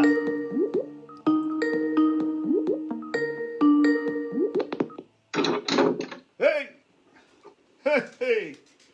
Suso Martínez, ¿cómo estamos? Aquí estamos. ¿Qué tal, compañeiro? Quiero inventar todos a Casa do Morcego, pero volando xa. Pero volando xa, nunca mellor dito, Mi madriña, e como estaba e que pintaza tiña todo eso, Que barbaridade. Antes de cenar eso non se pode facer. Vostede non pode facer non eso. Non podo facer isto, efectivamente. Bueno, imos ao lío. Voume cambiar aquí o plano para que se te vexa ben a ti que eres o protagonista. Non hai que ver, non hai nada que ver. Pedras e peñascos e tropezar e caer. Bueno, antes de nada, contanos quen era a persoase de onte. Don Ramón, a enciclopedia de Galicia, Don Ramón, o señor de Trasalba, Don Ramón que escribeu ese libro que vos contaba onte, que eu descubrín, mandaronmo ler, isto que sería en segundo de BU, o mellor, non me acordo. Entón foi cando descubrín ese libro, e fíxate ti o que é a vida. Naquel momento eu estaba a outras historias, pasei olímpicamente do libro, non?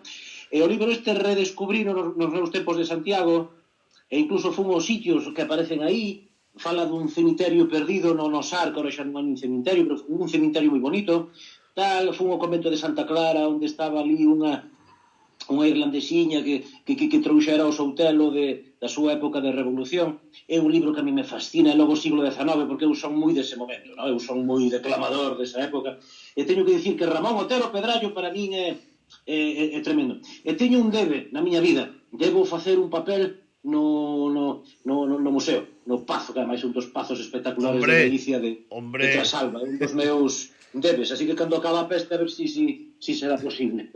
Era Ramón Otero Pedrallo. Bueno, pois imos a ver os que acertaron neste caso, que era Ramón Otero Pedrallo. Lembremos que hoxe sorteamos esa maravillosa cuña de queixo de 400 gramos de Cortes de Muar, vale, de Marigol.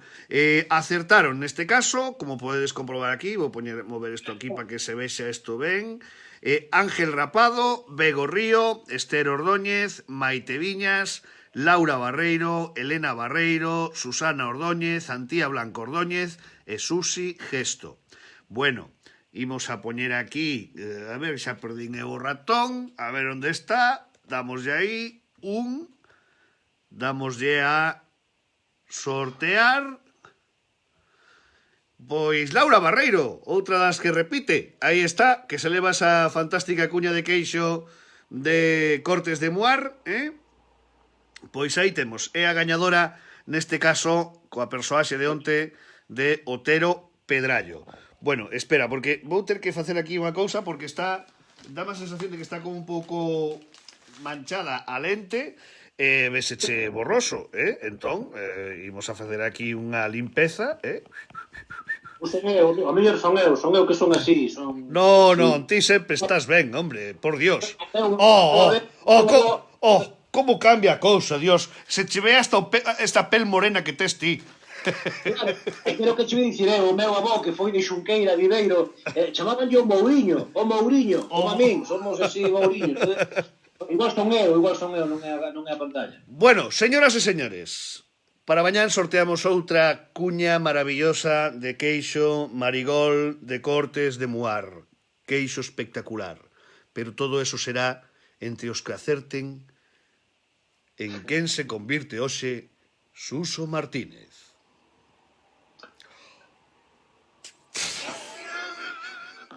Moi ben. Muy bien, muy bien, muy bien, muy bien, muy bien, muy bien. Permítanme que les cuente un cuento bonito. Todos estos días hemos contado cuentos bonitos pero no como el que viene a continuación. Mi familia es de las más importantes que hubo en mi tiempo. Mi familia tiene un origen... ¿Saben ustedes que las familias importantes tenemos unos antepasados?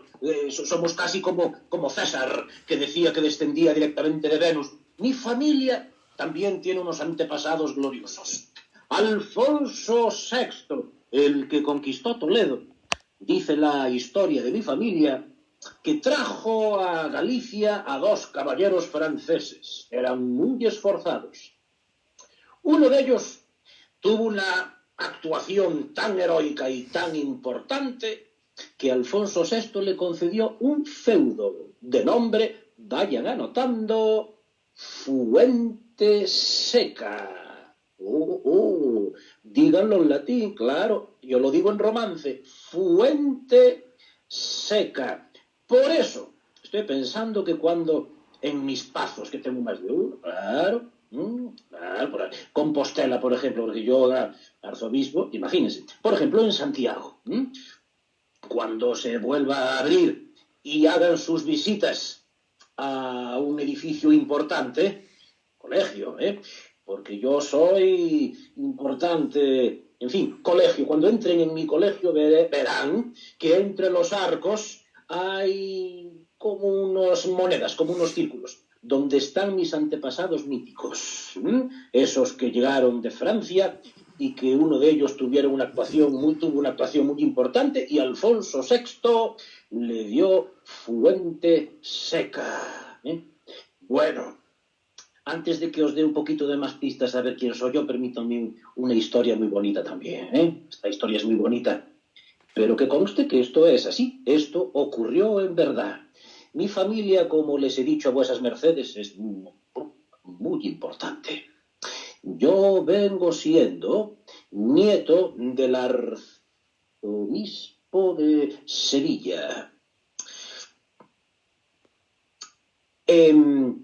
Y vengo siendo, atención, hijo de uno que el arzobispo de Sevilla, mi abuelo, envió a Compostela como arzobispo. Cosas que tenía mi siglo. Estoy pensando que estamos en el año 1469. Y los galaicos, sobre todo los campesinos de Vilarrube, se levantaban contra los señores Andrades. Todo el mundo aquí levantábase, todo el mundo, a la Castelos abaixo, todo fuera. Revolución irmandiña. Y claro, estoy pensando como mi padre era joven, mi abuelo, el gran señorote de Sevilla, dijo, no te preocupes, vamos a hacer un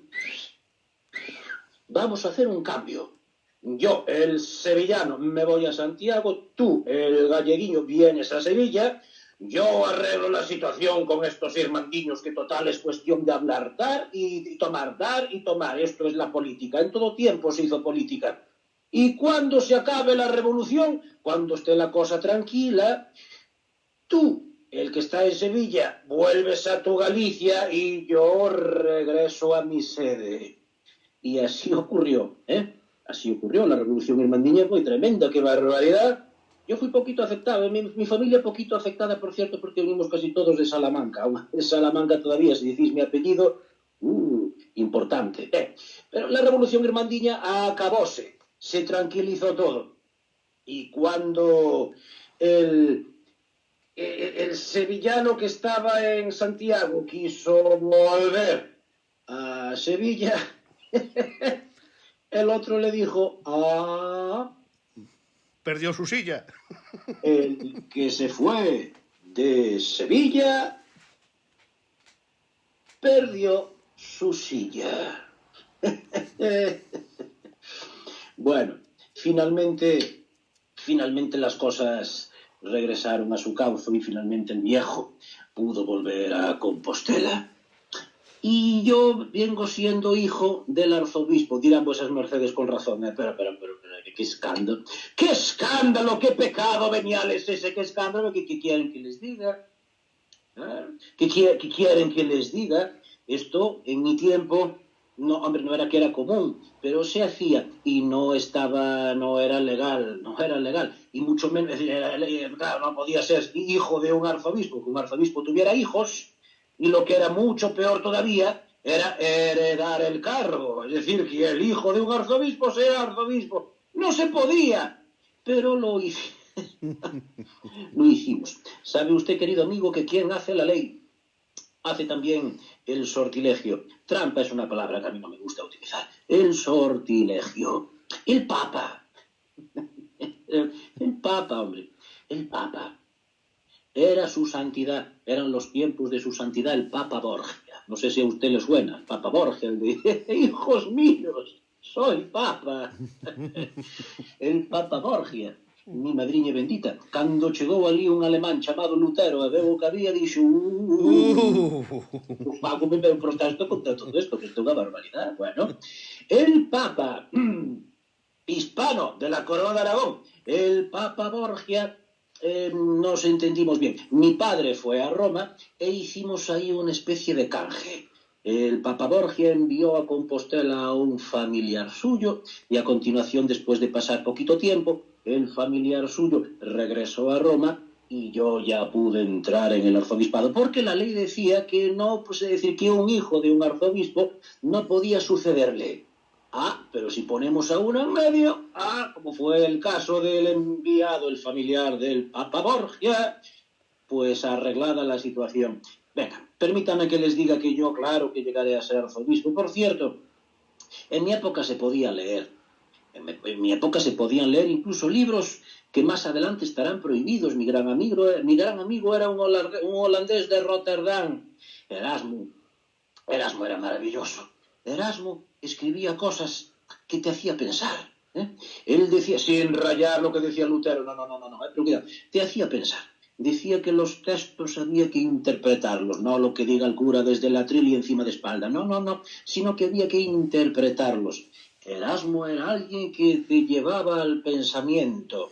Yo también leía a autores que durante mucho tiempo no se podían leer. Johannes Tauler, que aquí llamábamos Taulero. Taulero, cuidado, decía que había que ir a la montaña y sentarse con tranquilidad.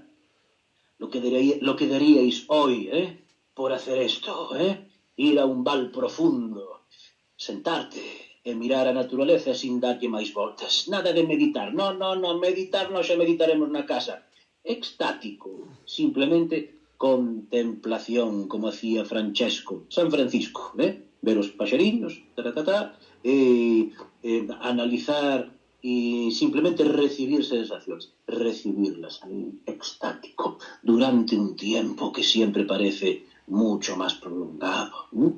Yo aplicaba este tipo de filosofías. Por eso, cuando se acabó mi tiempo, la reacción fue importante. Pero esa es otra historia. Hijo, por lo tanto, de arzobispo... Ay, mamá, permítame que os hable un poquito de mamá, porque dentro de poquito día de mamá, claro, así que hay que hablar de mamá. Mamá era de Cambados. Yo no sé si ustedes conocen la Real Villa de Cambados, no sé si la conocen. En mi época estaba dividido en dos partes, Burgans, que era una cosa, y Cambados, que era otra. Cambados. La señora de Cambados es mi mamá, doña María de Acuña.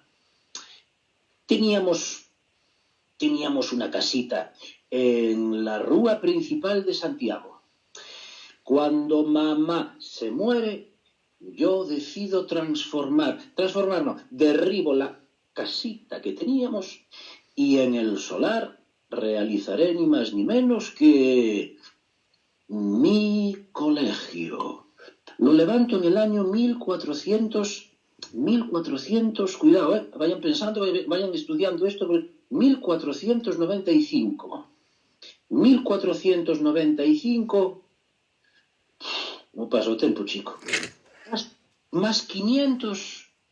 Amigo José, usted que ten tinglados para facer calculación, que yo xa non teño cabeza para isto, 1495.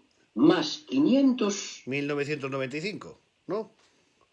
Debe ser por eso que en ese año, como se cumplía el 5º centenario de mi institución, se puso como lema de ese centenario, disculpen, de ese 5º centenario, una palabra que aparece recogida que está inscrita en un lema que rodea el claustro tan italiano de mi institución. Se lo mandé esculpir a un escultor de Cambados que se llamaba Cadaval, Juan de Cadaval.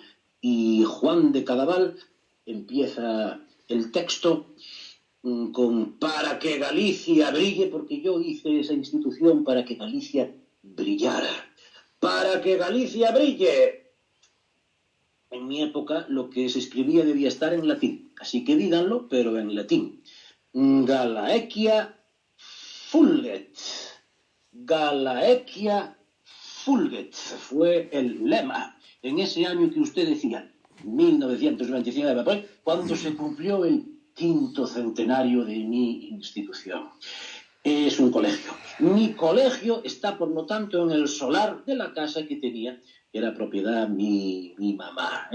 Soy importante. ¿Cuántas estatuas habrá en Santiago? A ver, déjame ver. Montero Ríos. Me refiero al casco histórico, claro, no, sin quitar la Alameda. La Alameda no. El casco histórico. Montero Ríos, en Mazarelos. A cabeciña aí de Concepción Arenal pola Porta da Pena. Valle Inclán está en la Alameda, así que nada. Así que estoy pensando que no somos muchos. Quieto, o Papa Juan Pablo II, delante de San Martiño Pinario, y no se me ocurre ninguno. Y yo, cuidado, yo tengo una estatua, por cierto, tengo una estatua en la que estoy pensativo, meditando, como casi el de Rotterdam de Galicia. Queridos amigos míos, bueno, y el dato final también, si quieren. A mí me gusta hablar de la muerte, pero deben saber que yo, arzobispo de Santiago, sí, y luego paso a la sede primada. En mi tiempo la sede primaria era la ciudad imperial. Me muero siendo arzobispo de Toledo. ¿Sabrán vuesas mercedes quién soy yo por ventura? En todo caso, quien lo sepa deberá mandar esa respuesta. A ver que cambio aquí el plano otra vez. Hola, ¿qué tal? Deberá mandar esa respuesta a comerefalarsiradio@gmail.com. comerefalarsiradio@gmail.com. ¿Quién era hoy Suso Martínez? Porque Suso Martínez es siempre Suso Martínez. Sí. O no. Ay, no sé. Acórdome a primeira vez que fun a Galega, a tele, estaba acojonado, imagínate, ¿no? E entonces estaba nun programa para falar sobre un programa que acabábamos de gravar que se chamaba Peregrino, ¿no? Entonces era un poquinho para tal. E entón o locutor era Mon Santiso, sí. Mon Santiso, era Mon Santiso.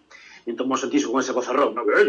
Entón bueno, temos aquí con nós claro, entón hubo un problema no tema do meu nome e tal, e entón puxéronme, claro, como eles sabían que eu era guía e que facías visitas en San Amaro, que é o cementerio da Coruña, sí. Entón dixo, aquí temos con ese gozarrón, no, temos aquí con nós hoxe Suso de San Amaro. De San Amaro.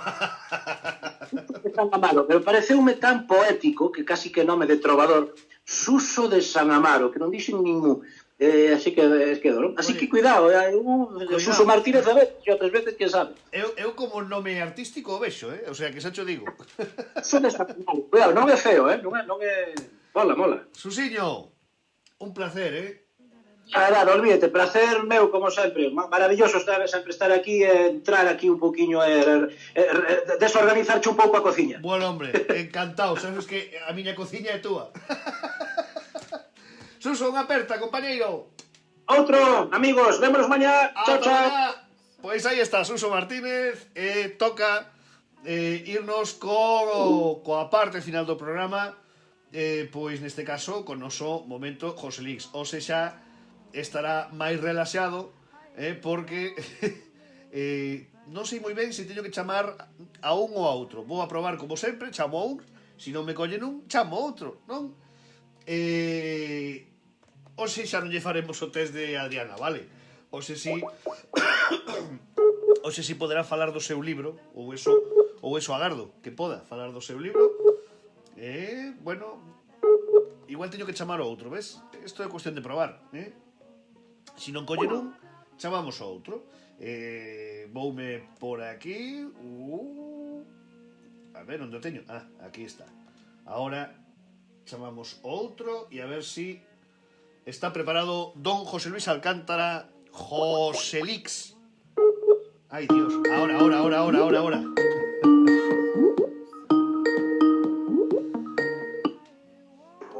Hola, ¿qué tal? Pero si te estoy... ¿Qué? Dile que me llama al otro. Al otro, te llamo al otro. Que no. ¿A cuál? Que no. ¿Qué? Te está llamando a ti. No. Te está llamando a ti. José. Estoy aquí. Y al otro. Newton. Señor Newton. Señor Newton. Estoy aquí. No. Oye, José, espera. ¿Qué? Espera. Dime. Espera. Quieto parado.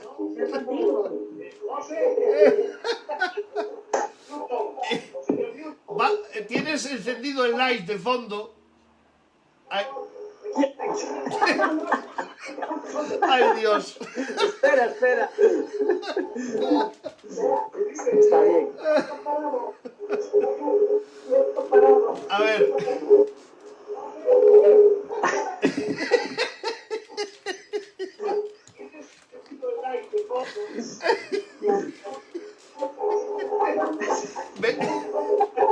¿Me oyes?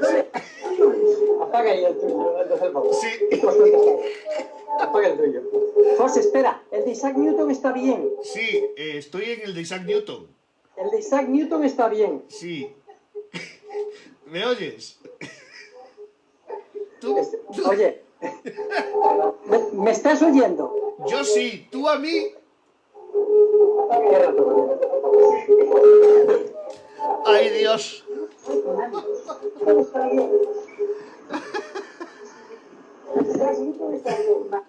¿Te vuelvo a llamar? Espera, a ver, no lo sé porque creo que hemos contestado los dos. Ay, Dios. A ver, ¿me oyes? Vamos a ver si somos capaces de comunicar. Sí. Hola, José, Sí. ¿me escuchas? Hola. ¿Me oyes? Hola. Sí, no, es que creo que, aparte de la confusión, si me llamas uno a otro, creo que llamas tú uno a otro y creo que hemos contestado los dos, tanto Elena como yo. Entonces no sabía dónde estaba. Pero bueno, a ver si me pone por lo menos, porque pasa lo de siempre, ¿no? Que yo no te veo, ni me veo a mí. Y no te ves, O sea que y no te ves a ti tampoco. Tampoco. ¿Tú me ves? Yo te veo perfectamente. Yo no, esto tiene que ser cosa de megas, porque no puede ser, o sea, tú haces conferencias a 4, ahora tenías, o sea, y no te falla casi nadie, a lo mejor puntualmente, como antes, el sonido, un poquito. Al final, claro, ya es lo último, es como los hermanos pequeños, ¿no? Que llevan Sí. los restos. Bueno, pues te tengo que decir como 3 veces, estoy enfocado, estoy en pantalla. Sí, te veo estupendamente. Se te ve, vamos, Estupendamente. está todo Estoy el mundo. despeinado, vaya. Nada, en absoluto. Está todo el mundo viéndote y aplaudiéndote como locos. Bueno, a ver si mis chicas se alegran entonces, porque hace tiempo... Sí, ahí están, vale. Sí, hace tiempo que no... Chicas y chicos, lo que Hace pasa es tiempo que tienen voz- no hablo contigo. Chicos. Está bien. Vamos, pero te estaba escuchando a pesar de este lío, ¿no? Bueno, ¿cómo estás? ¿Cómo estás? Muy bien, estupendamente. Aún no me he recuperado de la emoción de lo que me hicisteis del otro día, ¿no? Y mira, es curioso porque... bueno, estamos confinados y tal, pero bueno, voy a recordar este cumpleaños como uno de los 3 o 2 o 3 más agradables que he tenido, ¿no? O sea que, bueno, pues estas cosas son las que podemos sacar, ¿no? Joder, pues mira, ¿Van a quedar? ¿ves cómo hay un montón de cosas positivas que sacar? No. Y sobre eso, mira, yo desde que te oí creo que fue el domingo que te hicieron la entrevista, ¿pudo ser? Pudo ser. Que me hicieron a mí. Sí, te hicieron a ti una entrevista, no recuerdo la chica esta... Sí, te hicieron una entrevista, y la vi. En la TVG. Pues puede ser que fuera. Yo ahora no me acuerdo que... Sí, que te decían, bueno, te hicieron. Y yo cogí unas notas, porque yo estoy cogiendo notas y voy tal, y después me encuentro con un montón de notas, ¿no? Y entonces después vino este personaje tan curioso, que a mí me recordaba a un eremita de estos que vas a preguntar cuando quieres un consejo, ¿no? Que era Manuel, el del Caurel. Ah, sí, Manuel Llera, efectivamente, sí. No, pero es que era como el típico sabio que vas a preguntarle, mira, Manuel, por favor, ¿qué me aconsejarías? Y tal, ¿no? Porque era una persona tan sensata y que decía las cosas que tal, que dice, no, me tengo que apuntar 4 cosas que ha dicho, ¿no? ¿no? Y después hubo otros personajes, como fue por el caso de Jorge Gago, que apuntó otras cosas, Conchi también, que apuntó, ¿no? Y hoy el caso de José y Antonia, ¿no? Sí. Entonces, me voy a parar, bueno, o vamos sobre esto y después lo dejamos lo otro para el final, ¿no? Sobre unas cuantas cosas, ¿no? Porque realmente era gente muy optimista, que creo que es lo que hay que hacer ahora, ¿no? Hay que ser optimista. Entonces, estos son momentos muy difíciles realmente, porque no sabemos lo que nos va a pasar. A muchos, ¿no? Porque incluso nosotros hemos tenido que modificar nuestra forma de negocio, tanto Elena como yo, ¿no? Pero nos estamos adaptando a ello, no hay problema ninguno, ¿no? Y hay que ser optimistas, ¿no? Y saber que el mundo va a seguir, y por lo tanto que tenemos que adaptarnos y superar el shock, ¿no? Decían, mira, hay una psiquiatra que se llama Susana Coblerros, ¿no? Que tiene unas pautas para el duelo, ¿no? O sea, unas etapas para el duelo, ¿no? Y las estamos pasando, tal cual, porque realmente son para el duelo o para cualquier crisis importante que uno pase, ¿no? La primera es la de la negación. Dices, no, esto no puede estar pasando, esto es imposible, ¿no? La segunda es la de la ira, es que, coño, ¿cómo coño está pasando esto, no? La tercera es la de negociación, que es, Dios mío, por lo menos yo que pueda recuperarme, ¿no? Virgencita, que me quede como estoy. Exactamente, justo. La cuatro es la de la depresión, decir, no, mira, esto es imposible y tal. Y después la 5 es la aceptación, decir, mira, estamos en esta situación, algo habrá que hacer, ¿no? Y yo creo que cada uno estamos en una etapa, ¿no? Sí. Entonces, vamos a ir pasando por todas, pero yo quiero transmitir un poco de confianza. Y además es que me gustaría... como lo veo desde fuera, tu programa es todo muy profesional por la gente toda que estás comentando. Bueno, te digo, si me salgo de plano, porque sabes que me acerco, me voy y igual... Tranquilo, de momento te tenemos localizado. Vale. Y fichado, sabemos dónde estás, ¿no? Entonces, gente tan profesional que evidentemente yo no le voy a decir nada sobre lo suyo, pero sí a lo mejor dar una visión desde fuera, ¿no? No sé, pues de ánimo y de cómo a lo mejor podían ir las cosas, ¿no? Eso, no sé, me pareció que era una buena idea, ¿no?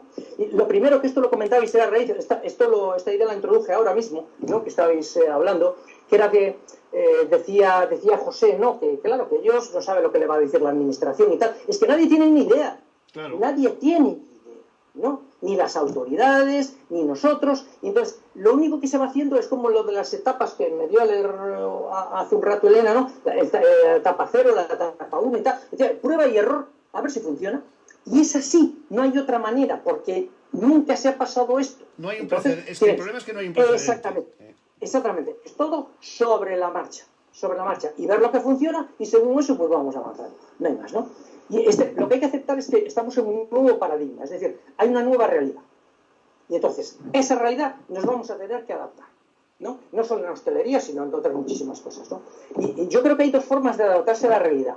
Una es pivotar, es decir, girar un poquito, ¿no? Sobre lo que estamos haciendo. Y la otra es reinventarse, cambiar totalmente, ¿no? Eso ya, pues depende de cada uno, ¿no? Y de cómo vea las cosas. Pero son las 2, ¿no? Y todo se va a basar en prueba y error, no hay más, ¿no? Y yo creo que a partir de aquí podemos innovar y mejorar, ¿no? Digo en hostelería, ¿no? Que es lo que te estás haciendo tú, ¿no? Innovar y mejorar todos aquellos aspectos que podemos, ¿no? O que se pueden, ¿no? Y una cosa importante que creo que yo es que hay que darle tranquilidad al cliente, ¿no?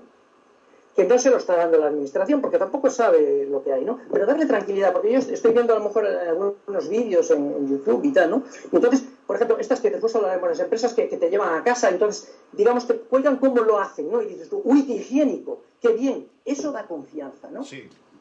Da confianza. El protocolo, que es un protocolo sanitario que nadie te lo ha dicho, pero tú dices, bueno, vamos a hacerlo así. Y dices, bueno, parece que funciona, ¿no? Y podemos ir haciendo esas cosas, ¿no? Por ejemplo, ir pensando en ese tipo de cosas, ¿no? Es que, si me permites, José, si me sí, permites, por supuesto, de hecho, realmente, quien más está transmitiendo seguridad no es quien tiene que dar las directrices para cómo tiene que ser esto, sino los que en su negocio están tratando de, efectivamente, esa reinvención de la que hablamos, y los que están tratando de hacer cosas para que la gente vea que con tranquilidad pueden comprar sus productos, sus platos, que pueden saber que realmente lo que están haciendo lo están haciendo muy bien, casi lo tienen más claro esos que tienen su negocio y que se están reinventando, que los que tienen que marcar con qué directrices vamos a tener que funcionar, ¿no? Absolutamente, porque son los que están al pie de la lucha. ¿Entiendes? Los otros están viendo desde sus despachos. Que no tiene... Mira, es lo que decía José, es que ponen a un concejal de turismo, perdón, decía el de deportes, bueno, que no ha hecho deporte en su vida, entonces, ¿qué va a hacer ese hombre?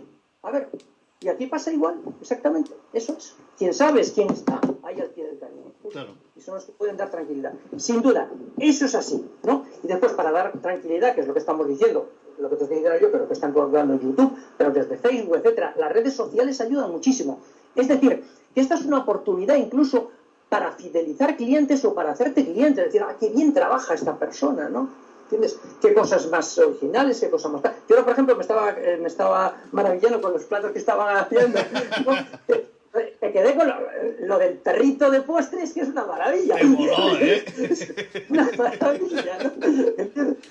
Ver cómo se trabaja, como tal, y eso da mucha confianza. Entonces, mira, pues ya te quedas con algo, claro. Eso es importante, ¿no?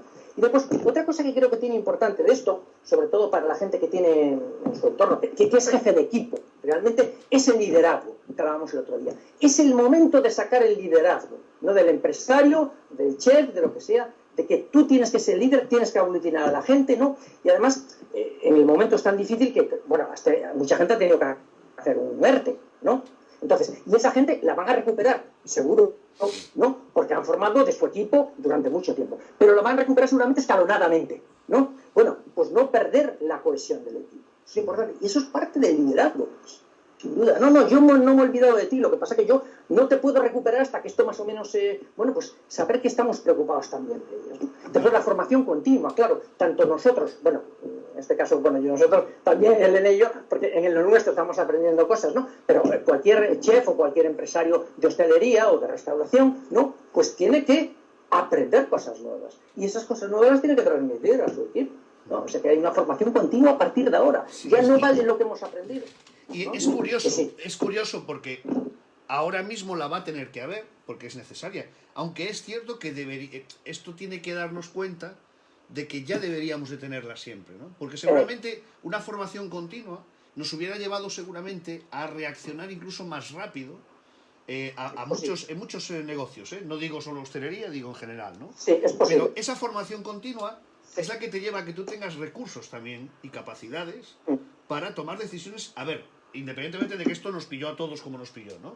Pero es cierto que si tu mente está más formada, tiene mayor capacidad de elaborar estrategias o de pensar hacia dónde quiere ir, cuanto más formado estés, en este caso, con esa formación continua, de no estancarte en el conocimiento que tienes y punto, pues te lleva a ser capaz seguramente de reaccionar más rápido por lo menos que los demás, ¿no? Sin duda, sin duda. Aunque esto es bien cierto que es lo que en economía se llama un cisne negro, ¿no? Que se toma del libro de Nicolás Taleb, ¿no? Que es un suceso que es totalmente imprevisible. Que no es del todo cierto, porque ya ocurrió en el sudeste asiático hace 10 años, o así, casos similares a este, ¿no? Pero bueno, sí que en Occidente lo es, ¿no? Y que entonces pues te coge totalmente, por imprevisible, ¿no? Pero sí que efectivamente hay una parte de lo que dices tú, ¿no? De que a lo mejor podríamos haber hecho algo antes, ¿no? Para que no nos cogiera tan desprevenidos, ¿eh? Hay una cosa muy curiosa que te iba a comentar.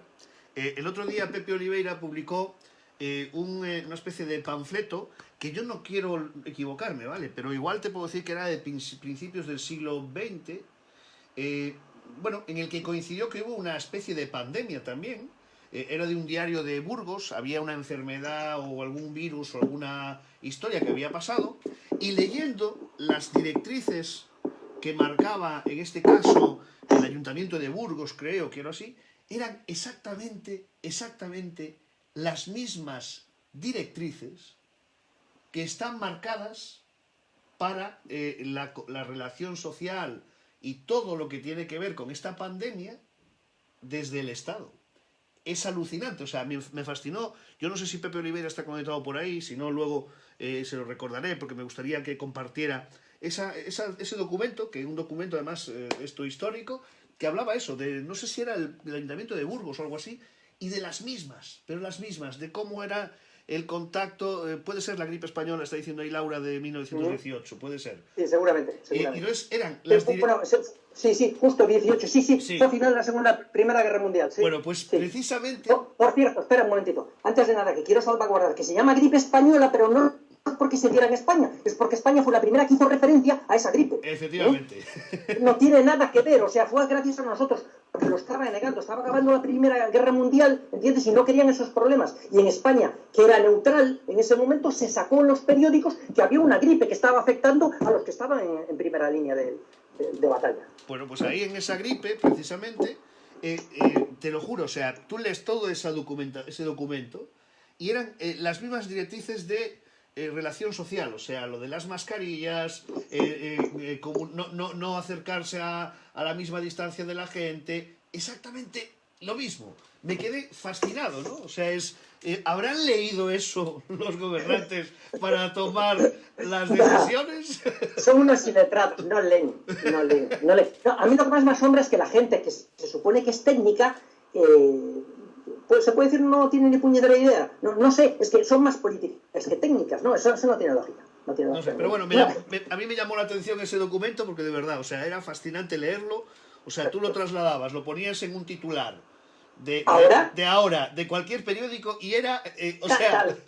no había que escribir nada más. Claro, era fascinante, pero bueno, en fin, está diciendo Laura que ya había un documental que tomaba las mismas directrices, sí, totalmente ciertas, se llama así, por ello, porque decidieron no ocultar ninguna información con respecto a su enfermedad. Están reafirmando, la presidenta de tu club de fans, está reafirmando, imagino que la tendrás ahí buscando documentación como buena presidenta del club de fans, ¿no? Seguro. Ahora, pues de pronto, conforme estabas diciendo esto, ¿no? Yo soy muy forofo de Conan Doyle, ¿no? El autor de Sherlock Holmes, ¿no? Y en el primer libro, bueno, el de presentación de Sherlock Holmes, que se estudia en Escarlata, ¿no? Pues resulta que Watson le dice... están investigando evidentemente un crimen y tal, ¿no? Y entonces le dice Sherlock Holmes a Watson, no hay nada nuevo bajo el sol, que es justo lo que me estás diciendo, es decir, esto si vas para atrás y dices, no, de una cierta manera ya ha pasado, ¿no? Pues busca los precedentes sí que se ha hecho. Si te das cuenta, yo es que como soy un tío optimista no puedo evitar serlo, ¿no? Si en el 18 pasó eso y hubo que pasar todo eso y hoy estábamos como estamos, pues hombre, quiero pensar que pronto estaremos otra vez. No se acaba el mundo. Yo lo quería sacar a colación en esa perspectiva de optimismo en la que estabas hablando tú. Claro. Está muy bien sacado. Sí. O sea, yo creo que tenemos que pensar así, por lo menos intentarlo, ¿no? Claro. Y no podemos, mira, es lo que decía José, ¿no? O sea, es que, claro, estás atado por las normas que te dictan la administración, ¿no? A veces no puedes hacer cosas que ves que es lógico, pero que no te lo dejan hacer, porque no las leyes son así, ¿no? Entonces, pues hay que manejarse dentro del margen que podemos. Eso está claro, ¿no? Que es más o menos lo que yo intento decir aquí, ¿no? Nada más. Eso está claro, ¿no? Pero viene absolutamente al pelo lo que estás diciendo. Eso es así. Pues pensemos así. Te interrumpí, perdona, que estabas en ese... No, porque yo aquí, o sea, estoy dando ideas desde fuera, es decir, como usuario de la restauración y tal, ¿no? Entonces, si esto le sirve a alguien, o sea, vamos a ver. Yo lo que pretendo, claro, es que yo me dedico a la enseñanza, ¿no? Lo que pretendo es ayudar. Entonces, dentro del margen que tengo, yo no pretendo dictar nada porque de esto sé muy poquito, ¿no? De este tema. O sea, tú sabes mucho más y toda la gente que está ahí sabe mucho más, ¿no? Pero sí, dar un aspecto que a lo mejor diga, pues mira, puede ser que esto tenga razón, ¿no? ¿Entiendes? José, a mí me gustaría anunciar una cosa, porque... Dime. Sí era una cosa que sí me gustaría anunciar, porque bueno, la sección de José Lix es siempre indeterminada, nunca sabemos de qué vamos a hablar. No, nunca, ni yo. José puede tener una lista de cosas de las que va a hablar y casi siempre se queda sin contarlas porque hablamos de otras, ¿no? Pero sí es cierto que ahí me gustaría hacer una convocatoria más en firme de una de las secciones de José Lix, en las que quiero... hay una cosa muy interesante. José, desde su conocimiento y de esa practicidad que trata de aplicar precisamente a muchas cosas, Aquí hemos hablado, y esto lo digo sobre todo hacia hosteleros, gente que os dediquéis a la hostelería, ¿vale? De un elemento fundamental dentro de la hostelería, que yo creo que es, lo hemos dicho aquí varias veces, ¿no? Que es el tema del escandallo. Y José quiere ahondar en ese aspecto y tratar de mostrar una forma de cómo hacerlo para que todos cojáis esa idea. Y a mí me gustaría que eso, el día que lo hagamos mismo, en la sección del domingo, anunciar como que vamos a hablar de eso. O sea, yo no pienso cambiarte el tema, porque creo que es un tema muy interesante, que le puede interesar a muchos hosteleros y amigos del sector que nos siguen, el conocer la perspectiva que José plantea sobre eso, ¿no? ¿Y por qué lo del escandallo? Volvemos a insistir en ello. Porque a partir de ahora vais a tener que calcular muy bien todo. ¿Cuántos cuesta cada plato? Pero al milímetro. Y es muy importante que aprendemos a aplicar esas cuestiones en nuestro establecimiento. Porque ahora mismo va a haber que ajustar absolutamente todo, ¿no? Y entonces, bueno, decía que quería anunciar que en una de las próximas secciones, que lo diremos específicamente, me gustaría que hablemos de eso, porque quiero conocer tu planteamiento, esa perspectiva que tú tienes, que yo creo que es tremendamente interesante, ¿no? Entonces, bueno, quería anunciarlo por eso, ¿eh? Pues te lo agradezco, porque yo recogí ese guante que tú lo lanzaste como hace 3 o 4 semanas, ¿no? Y llevo trabajando en ello unas cuantas, pero es que conforme trabajo veo la dificultad de hacerlo y entonces cambio mi forma de hacerlo, ¿no? Porque es realmente muy difícil. Es muy difícil hacerlo de forma exacta, ¿no? Y entonces coger todos los elementos es realmente complicado, ¿no? Entonces, pues, conforme veo la dificultad, cambio, o sea, ya es que, de hecho, ya no sé cuántas veces puedo hacerlo. Que sí que tengo una perspectiva ya de ello, ¿no? Pero lo que pasa es que conforme pasa el tiempo es que cambio de idea, ¿no? Y digo, bueno, pues esto se puede perfeccionar, o esto se puede hacer, ¿no? Bueno, yo si te parece, lo planteamos, si lo ves bien en el horizonte del domingo, planteamos la posibilidad de dedicar el domingo a eso. Si antes ves que prefieres esperar al siguiente miércoles, vale, esperamos, ¿vale? Pero lo que sí me gustaría es que cuando tú tengas más claro lo que quieras plantear, que podamos anunciarlo para que todo aquel que esté interesado en el planteamiento de escandallo que nos va a dar José, pues que podáis estar pendientes, ¿vale? Incluso estoy pensando incluso en ponerlo como parte prioritaria, como dentro de la... es más, o sea, de incorporarlo en un viernes de colaboradores o algo así, ¿eh? O sea, le daremos una vuelta, pero en cuanto tú me digas, oye, yo creo que esta es la idea perfecta... Entonces me van a dar por todos los lados, ¿no? Bueno, ahora, hombre... mira, lo que es cierto, es decir, yo he estado, ya te digo, hace 3 semanas trabajando mucho en este asunto, ¿no? Y lo que he visto es que hay de todo, ¿eh? Y lo que hay a mí no me convence en absoluto, ¿no? Pero hay de todo. Es decir, hay un método que es el más tal, que es el método Hoover, ¿no? Pero también es muy aproximado. Los otros, que yo creo que tendrían que ser, no sé, matemáticos para aplicarlo, ¿no? La gente, de bueno, pero ¿cómo se te ocurre poner esto? ¿No? ¿Entiendes? Por eso intenté hacerlo lo más simple posible y sobre todo, o sea, yo intenté, vamos a ver, es decir, yo no tengo ni idea de restauración en tanto en cuanto no me he dedicado nunca, ¿no? Pero yo lo que sí hago, es decir, parte de mi... Esto viene de la anterior crisis, ¿no? Yo en la anterior crisis, que fue la del 2008, aquí realmente fue más 2011, 2012, porque realmente no pasó hasta ese año, ¿no?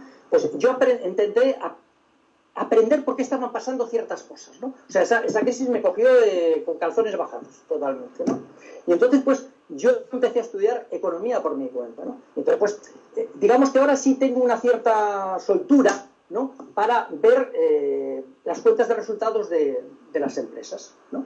Y entonces yo veo una cuenta de resultados y puedo comparar una con otra y qué es lo que funciona y qué es lo que no funciona, ¿no? Y entonces intenté bajar, digamos, a que el empresario restaurador, ¿no? Pueda verlo de esa manera, ¿no? Y verlo por segmentos y no ver solo una parte parcial o ver un conjunto, sino también verlo por sectores, ¿no? Pero hacer eso, reconozco que es difícil, pero también tengo una ventaja. Es decir, yo no tengo formación en economía o empresariales de una manera académica. Es decir, me he buscado la vida desde hace 10 años, ¿entiendes? Y yo ahora pues me encuentro más o menos cómodo viendo unas cuentas de resultados de quien sea, de Apple o de otra cosa, ¿no? Entonces, pues veo más o menos, bueno, pues mira, sí, esto y falla en esto y tal, y esto es mejor que esta, ¿no? Entonces, pues, quería un poco ver esa perspectiva, ¿no? ¿Entiendes? Pero muy casero, ¿no? Bueno, mira, pero está diciendo Ángel por ahí, lo que nos encanta la sección, y nos encanta siempre que quede a medias.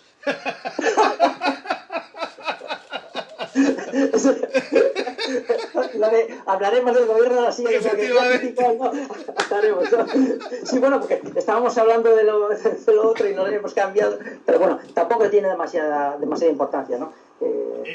No sé si quieres, porque nos hemos ido a las 10 y pico ya, no sé si quieres dejar alguno de esos mensajes que escuchabas de Manuel Llera el otro día de Taberna de Píntega que te llamó la atención. Si quieres destacar alguno de ellos, de los que decías pues, que... Realmente, te voy a decir, lo que más me llamó la atención de Manuel fue su visión positiva y optimista, ¿no? ¿Entiendes? Y yo aquí tenía unos apuntes porque tú lo has apuntado ahora, ¿no? De que va a ser muy diferente cómo va a afectar esta crisis a la parte digamos, de ciudad o a la parte de campo, ¿no? O sea, los restaurantes que van a estar en ciudad, ¿no? O aquellas casas que se dedican, como en el caso de la Cueva de Morcego, ¿no? En el campo. ¿Por qué? Porque están más aisladas, la gente se siente más seguro, porque las distancias son más grandes, porque puedes estar fuera, ¿no? Entonces, ahí yo creo que es una oportunidad única para promocionar eso, para crecer en ese sector. Enorme. Sin duda. O sea que yo creo que sí, y yo creo que Manuel lo estaba viendo, ¿no? Porque estaba diciendo, insinuando cosas, y yo creo que eso sí. O sea que va a ser una oportunidad única. Y aparte, no solo Galicia, España es que tiene un potencial en ese sentido, enorme, ¿no? Y a lo mejor cambiamos el paradigma. Nosotros tenemos el turismo de masificación. A lo mejor cambiamos el de calidad, ¿no? Efectivamente. Tipo Austria. Austria tiene muy poco turismo, pero deja muchísimo dinero. ¿Por qué? Porque es un turismo de calidad, de gente que admite que tienes que darle una cosa que es cara. Claro. ¿Vale? Entonces, ¿por qué no? Aquí, por ejemplo, sabe Dios cómo nos va a afectar, porque aquí en Tenerife es turismo de masificación. Puro y duro, claro. Es así. Entonces, a ver cómo la gente... Es que no puedes... Aquí vas a poner 50 personas. Hombre, aquí serán 1000, ¿no? Sí. Es así, claro. Es que en un hotel caben 1500, 2000 personas. Un hotel de los medios, de aquí. ¿Qué vas? ¿A una habitación una cada piso? ¿O cómo es la cosa, no? Sí, pero en el rural yo creo que se pueden recuperar bastante más fácilmente y además incluso coger un segmento de gente que antes no iba ahí. Yo lo dije ayer y sigo creyendo que va a ser la gran oportunidad, sin duda, del rural, de una recuperación necesaria. Y espero que también la administración sea consciente de ello, porque las administraciones en todas partes siempre han tenido muy en tercer plano el mundo del rural. Y yo creo que es el momento, evidentemente, en el que van a tener que pensárselo fríamente y decir aquí hay que apostar de verdad, porque yo creo que además es una gran oportunidad del rural para reflotar dentro de toda esta situación que estamos viviendo, reflotar ese rural. Mucha gente va a empezar a querer volver a vivir en el rural y eso es una cosa que ya está pasando. Ya te digo que ha habido muchas inmobiliarias, hablado estos días, de la cantidad de gente que ha llamado preguntando por casas, por etcétera, etcétera. Con lo cual, fíjate tú si esto nos lleva a volver a repoblar poblaciones que están deshabitadas, ¿no? Por ejemplo, parece una utopía, pero...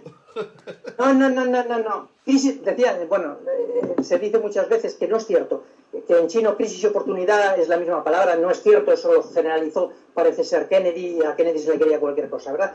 Pero sí que un punto crítico supone una posible oportunidad. Efectivamente, esta puede serla, sí. Para revitalizar el campo, sí. El rural, vamos. El rural, yo lo tengo claro y ojalá, porque yo soy un gran defensor del rural, pero tomárnoslo en serio, quiero decir, o sea, decir de preocuparnos por el rural realmente, por mejorar lo que hay que mejorar, pero sin tocar lo que no hay que tocar, ¿vale? Que yo creo que eso es lo fundamental. No. Es lo que busca la gente, además, esa naturalidad, sí. Efectivamente. Sin duda. Y ayudar a que precisamente esa vida en el rural sea cómoda, sea buena, que se siga permitiendo que el agricultor pueda seguir trabajando en condiciones, todo ese tipo de cosas que yo creo que son muy necesarias, que igual eso, pues, ha tenido que venir una pandemia para que la administración empiece a preocuparse en serio por el rural, porque es preocupante, ¿no? Yo aquí Galicia, sabes cómo que la población rural el espacio rural es tremendamente importante, y que desde la propia administración, por muchas películas que vendan, no hay una preocupación real. No hay una preocupación real Nada, ¿Por qué? nada. Porque es así, Vale. o sea, y le demos 20.000 vueltas, ¿no? Yo hablo estos días del Caurel y sabéis mi pasión por el Caurel, ¿no? Yo sé el esfuerzo enorme que hace todo el equipo de alcaldesa de Lola Castro por mantener viva esa tierra del Caurel, y no se lo ponen fácil las administraciones, ni la Diputación ni la Xunta, y son de las que da un golpe encima de la mesa, da igual que le tengan que dar un golpe encima de la mesa a los de su partido, pero son de los que dan un golpe encima de la mesa, y es una pelea continua, o sea, desde las diputaciones y administración autonómica se dicen un montón de cosas por la boca que se van, así como salen por la boca, se caen al suelo, como los virus, ¿no? Entonces se les llena la boca hablando del rural, pero luego la verdad sigue estando como está, ¿no? Entonces yo creo que es el momento, esta es la oportunidad que tienen todos de resarcirse en ese aspecto, y que luego, yo vuelvo a insistir que además esto abre una vía desde la perspectiva de emprendedores, de repente poder emprender en el rural, ¿no? Yo llevo años insistiendo en el Caurel que creo que es necesario que se cree una cooperativa alrededor de la castaña para potenciar y poner más en valor uno de los mejores productos que hay en Galicia, que es esa castaña del Caurel, ¿no? Es complicado porque hay mucha gente mayor, muchos soutos que pertenecen a gente muy mayor que ya no recoge la castaña, es difícil agruparlos, pero alguien tiene que hacerlo, y que haya unos cuantos que tomen esa iniciativa de poner en marcha esa cooperativa, para poner en valor su producto, que no compremos después el producto transformado 3 veces o 5 veces más caro, ¿no? El Caurel tiene que crear su marca propia de castaña, tiene que crear, incluso transformar ellos la castaña. Este es un ejemplo, ¿vale? Sé que esto lo digo muchas veces sobre el Caurel, porque es que quiero de verdad esa tierra, ¿no? Pero como pasa con el Caurel, pasa con muchísimas zonas. Entonces, lo que hay es que facilitar que la gente pueda emprender en el rural también, que la gente que quiera decidir irse a vivir al rural con su familia, entonces hay que mejorar condiciones de los colegios, en vez de ir cerrando colegios lo que hay es que mejorarlos, centros de salud en condiciones, servicios en condiciones, que no se puede abandonar el rural. Porque pero ¿cuál es el problema, José? Que en el rural vive poca gente y pocos votos. Claro, pero vamos a tener que volver a vivir al rural. No nos olvidemos de esto. Y entonces nos daremos cuenta de lo que se necesita. Es un buen momento. Yo creo que todos los que estéis pensando en emprender, mirar que por aquí han pasado un montón de proyectos por este programa, de gente emprendedora, de gente que apuesta por el rural, nuestros queseros como Biscato, como Airas Moniz, como Cortes de Muar, los propios viticultores que deciden hacer vinos especiales en pequeñas parcelas, y luego gente, pues mira, en el Caurelor, estos chicos que han hecho con la castaña representativa del Caurel, pues sus productos, ¿no? Y un montón de pequeños productores. Es un momento para que, ante esta situación de crisis en la que estamos todos, que los que puedan planteárselo, se planteen la posibilidad de emprender en el rural. Porque a lo mejor este es el momento. Y yo creo que va a ser la gran oportunidad. El mundo del rural va a ser la gran oportunidad ante esta situación. Y bueno, veremos lo que pasa. Pero como mínimo, como digo yo, la salida, no puede haber una salida más bonita que esa, ¿no? Es decir, si mi salida es volver al rural y emprender en el rural, bendita salida, ¿no? Sí. Yo me apunto, sí.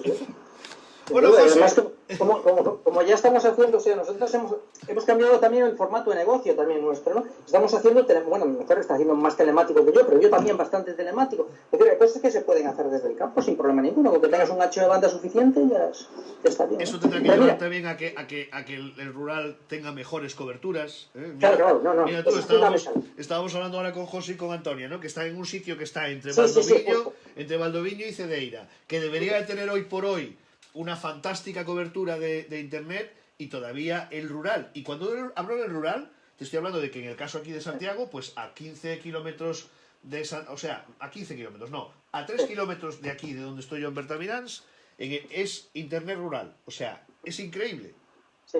Pero bueno, eso también la tecnología lo va a cambiar dentro de poco. Ya Google está trabajando en ello y tal, y dentro de poco Amazon me parece que ha puesto o quiere poner como 50 y tantos satélites en órbita para que la cobertura no sea por fibra. O sea que, vamos, eso va a cambiar en breve, ¿eh? Bueno, más ahora. Y ahora más, por eso te lo digo. O sea, si esto va a cambiar de esta manera, es el momento, ¿no? es el momento, ¿no? O sea, todo se ha desplomado en bolsa, pero realmente cuando la gente se da cuenta, no, Google y Amazon y esto no pueden caer porque esto es lo que la gente está haciendo ahora, ¿no? En casa. Claro. ¿Entiendes? Comprando desde casa, conectándose con esto, Microsoft, Skype, etcétera, ¿no? Entonces, pues este es el futuro, que es el presente, ¿no? Pero que se va a acelerar incluso más porque la gente va a invertir en ello, por los empresarios, ¿no? Y después, ya que tú me metiste en lo del escándalo, bueno, en realidad ya me había metido pues yo, es que hoy, después de oír la conversación que tuviste, bueno, y otras, ¿no? Pues te voy a meter a ti en un embolado, ¿no? Porque realmente lo que debéis montar con toda esta gente interesante que estás poniendo, ¿no? Es una especie de plataforma que tú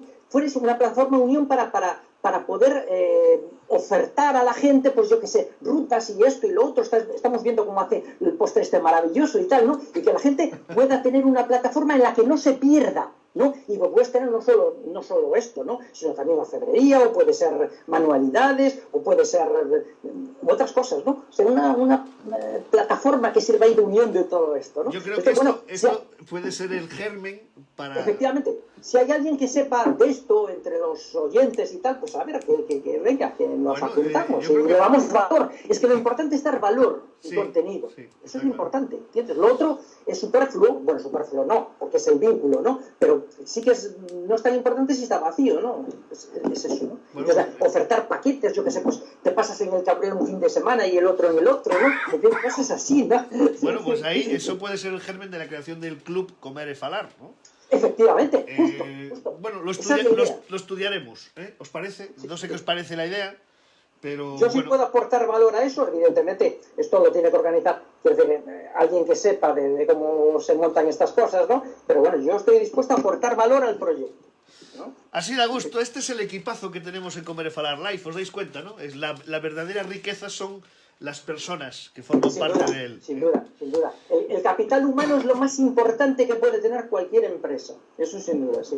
Josiño, que nos hemos ido a las 10:15, macho. Es que esto es un no parar. Pues sí, y seguís sin hablar de mi libro porque efectivamente.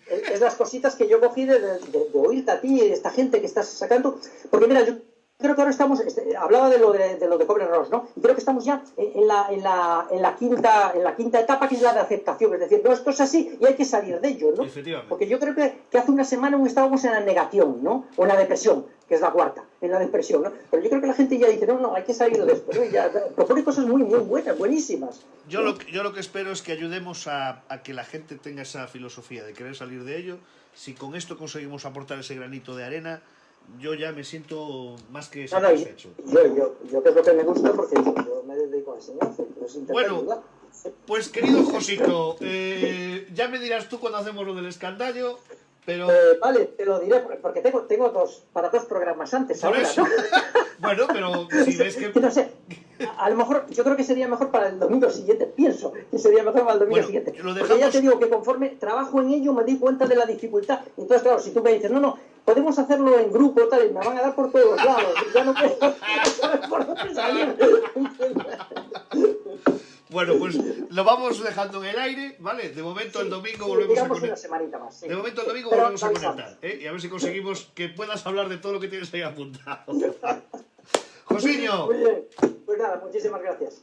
Gracias Buenas por noches todo. Y nos vemos. Gracias por todo, como siempre, de verdad, ¿eh? A ti y a todos, ¿no? Que me lo pases estupendamente. Con toda esta gente tan interesante que tienes. Pórtate bien, ¿eh? Bueno, procuraré. Venga, chao, José. Hasta luego, gracias, buenas noches. Adiós. Ahí está, José Lix un día más, trayéndonos ese mensaje optimista que yo creo que es importante en estos tiempos y necesario. Nada, que nos hemos ido a las 10:15, perdonad, que os tenemos ahí sin ir a cenar, ¿eh? Pero bueno, también es cierto que no hay prisa, ¿no? Pues eso. Mañana volvemos, ¿vale? Comer e Falar Live, voltamos a las 8 da tarde, aquí, como todos los días. Gracias. And you and I Chao. stay.